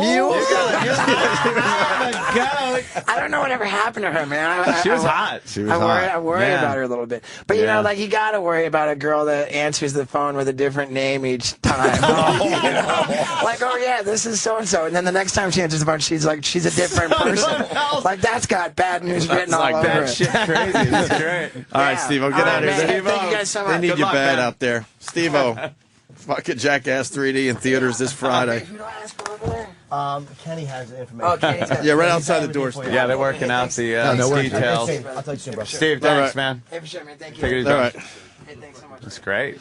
Fucking Okay. Steve-o. He looks good, right? That looks real good. Looks good. I was going to tell him, you know, Unbelievable. you know you're in the culture when like my friends' kids do little stunts and they name them. Oh shit! You know, you're over at my buddy's house and his 9-year-old and 7-year-old. This is called pumpkin in the head, and then they do their own little mini kid versions that always just ends up with one of them punching the other one in the balls or farting on his head or something. But when he was talking about getting ingrained, I'm like, you know, you're ingrained when you got suburban kids recreating their own thing out there. If you've never seen huge. Demise and Rise of Steve-o, holy Oh yeah, shit. check that out because it's fucked up, man. I mean, you were watching. I want to ask somebody- about him fighting with his neighbor. That shit was amazing. Where he's punching holes in his own wall to get to the neighbor's fucking apartment. he was beyond out of control. Beyond Just out of control. destroying He would have died sooner or later. Like That's what he said. uneventful death. It's better. He's so much better off now, man. It's great to see. You know what it is, though? It's scary when you hear him say, like, you know, you can't guarantee you're going to be sober. And he knows that if he goes back, he's fucking dead. He knows it. Anybody that thinks being sober, like, you know, oh, I know someone, I'm too fucked up to get sober. If fucking Steve-o can get sober for 31 months and be really a sober guy, he's not just not drinking, he's a sober dude. He's taking it very seriously, too. Anybody can fucking get sober. That's an example of if you want to get sober, you can. All right, but the whole vegan thing, I mean, just knock that shit off. It's impossible to go to dinner with you fucking people. Oh, where do you want to go? Oh, let's go to the tofu The man palace. ate light bulbs. Let him make a healthy dietary choice. Do you understand all those years? Fucking ate cannonballs. Let him take care of himself. Jimmy makes a valid I point. love how Jimmy's talking about sobriety and he's looking just at Anthony, by the way. I know. Laser beams. Pretty much like, hey, Steve-o did it, asshole. Anyone can. Wake up, stupid. Yeah. Believe me, I'm looking at Anthony and my thumb is pointed at Vic. You got both of them covered. Oh, my God. What do you think, Dr. Steve? Dr. Steve. Steve-o being inspirational. I mean, I who would have know. thought? Who would have thought of that?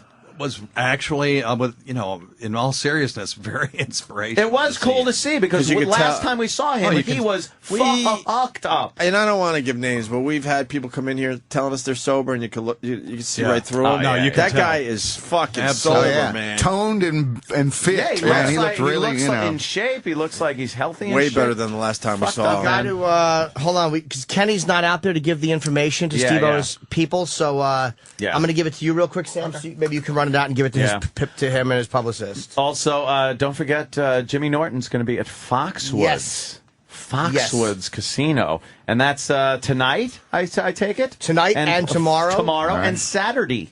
He'll be drawing my Connecticut crowd away from me over there. I'm outside of Hartford. I'm at Bridge Street Live. No, I'm at Bridge Street Live. It's a music place. It's having comedy now. So it's Collinsville, Connecticut for Vic Henley. Yes. I'm going to be joining Jimmy Norton at Foxwoods, too. So it's just a white trash festival in Connecticut. It really is going to be just watching me yelling at blackjack dealers. Yelling at them. What do you think someone like Steve-O does instead of drink now? To keep the itch away. That's the number. Yeah, totally, right there. Right. Exercise. I wish we were able to ask him that. What do you think, Jimmy? He's got to have the itch, so how is he getting rid of that? It depends. You have to think it through. You don't really want to replace it with anything. Sometimes sweets help, or a soda. But trannies.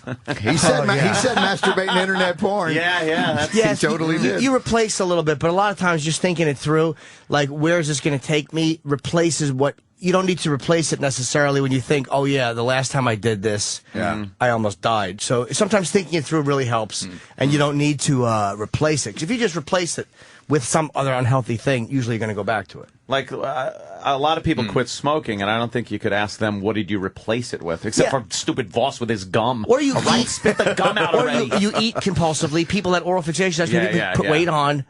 Because they stop smoking. Yeah, right? I mean, so there's something sometimes. Outside of every A meeting, there's 1,000 coffee drinkers and smokers. Coffees and smoking sitting there. Absolutely. That seems to be the thing you got to hook on to after you stop. I don't know, though. Boy, God, that'd be a rough one for me. No, you'd be fine. Coffee and weed is the poor man's speedball. It would just be really rough to stop. I enjoy drinking beer. Well, that's what everyone says. Just right. Of course. I did too. I just didn't. Beer. What happened was. Yeah, I don't call the FBI with knives, though. You don't need to. You have guns. Suddenly, I don't want to go up to the house. Hell, I'll give you a few. Just let go around shooting. It's great. You'll think you're back in Arkansas, Alabama. It's all the same as up here. You never called the FBI. I never did 150 in a red car backwards down the highway. Oh wow, really? All right. Well, he does make a point. Again, things happen. Point It's a Jimmy. Saturday afternoon. Nothing to do. Hey, Dr. Steve, you want to go to 11 for us today? To 11? You want to do some weird medicine shit? Make them work. Yeah. Well, you're actually going to stay past 10? No. We actually did. We're me? on overtime right now. Well, we're going to do Weird Medicine Saturday night. Yeah, he doesn't want to blow his load. All right. What is that about? Sure he does. Take a couple Every time he talks sickness, he blows his load. He loves it. I found a boil. You think he gets hard instantly? There's a lump under my arm. Oh God! Tell me more. Let me wipe this off. That's non-Hodgkin's lymphoma. Let me get my nose in there. The purulence. So tomorrow night, what time is the show, Steve? It's Saturday. I'm sorry, Saturday. Saturday, 7 to 9 Eastern. But 7 to 9 Dr. Eastern. Steve's going to be here tomorrow for what the hell is that? Oh, right. We got Steve. Okay. And there's a Vic pile Henley, of if you're wood. around, come back because you didn't get a lot of time today because we had to squeeze Steve-O in there. Tomorrow? Sure. I could do that. Is that what you're saying? Yeah, Voss will be just here. come back sometime. You're saying come back sometime. I didn't know if you were extending today's. I was just being nice. You were Okay, never supposed mind. to All right, sorry. Pick up on that and just go, Sorry. yeah, I'll see what. I'm trying to sell tickets. No, buddy. of course. Come back tomorrow. Yeah, Voss will be here too, right? Come back tomorrow. I don't know if you Keith need me have in. Yeah, it Voss. was fun. Does Keith have his wife unloading fucking 2-3 cords of wood in my yard? And a boy. Or is... What is it? Keith? And that wood better be out of my driveway. Jesus. I always look at my cameras. I'm a security freak. Right. And someone is delivering some firewood to the palatial apparently estate. I got some firewood being delivered right now, and it's in my parking space. I can't park that and drive the Shelby at the same time, so please remove the wood. You're listening to Opie and Anthony on the Virus.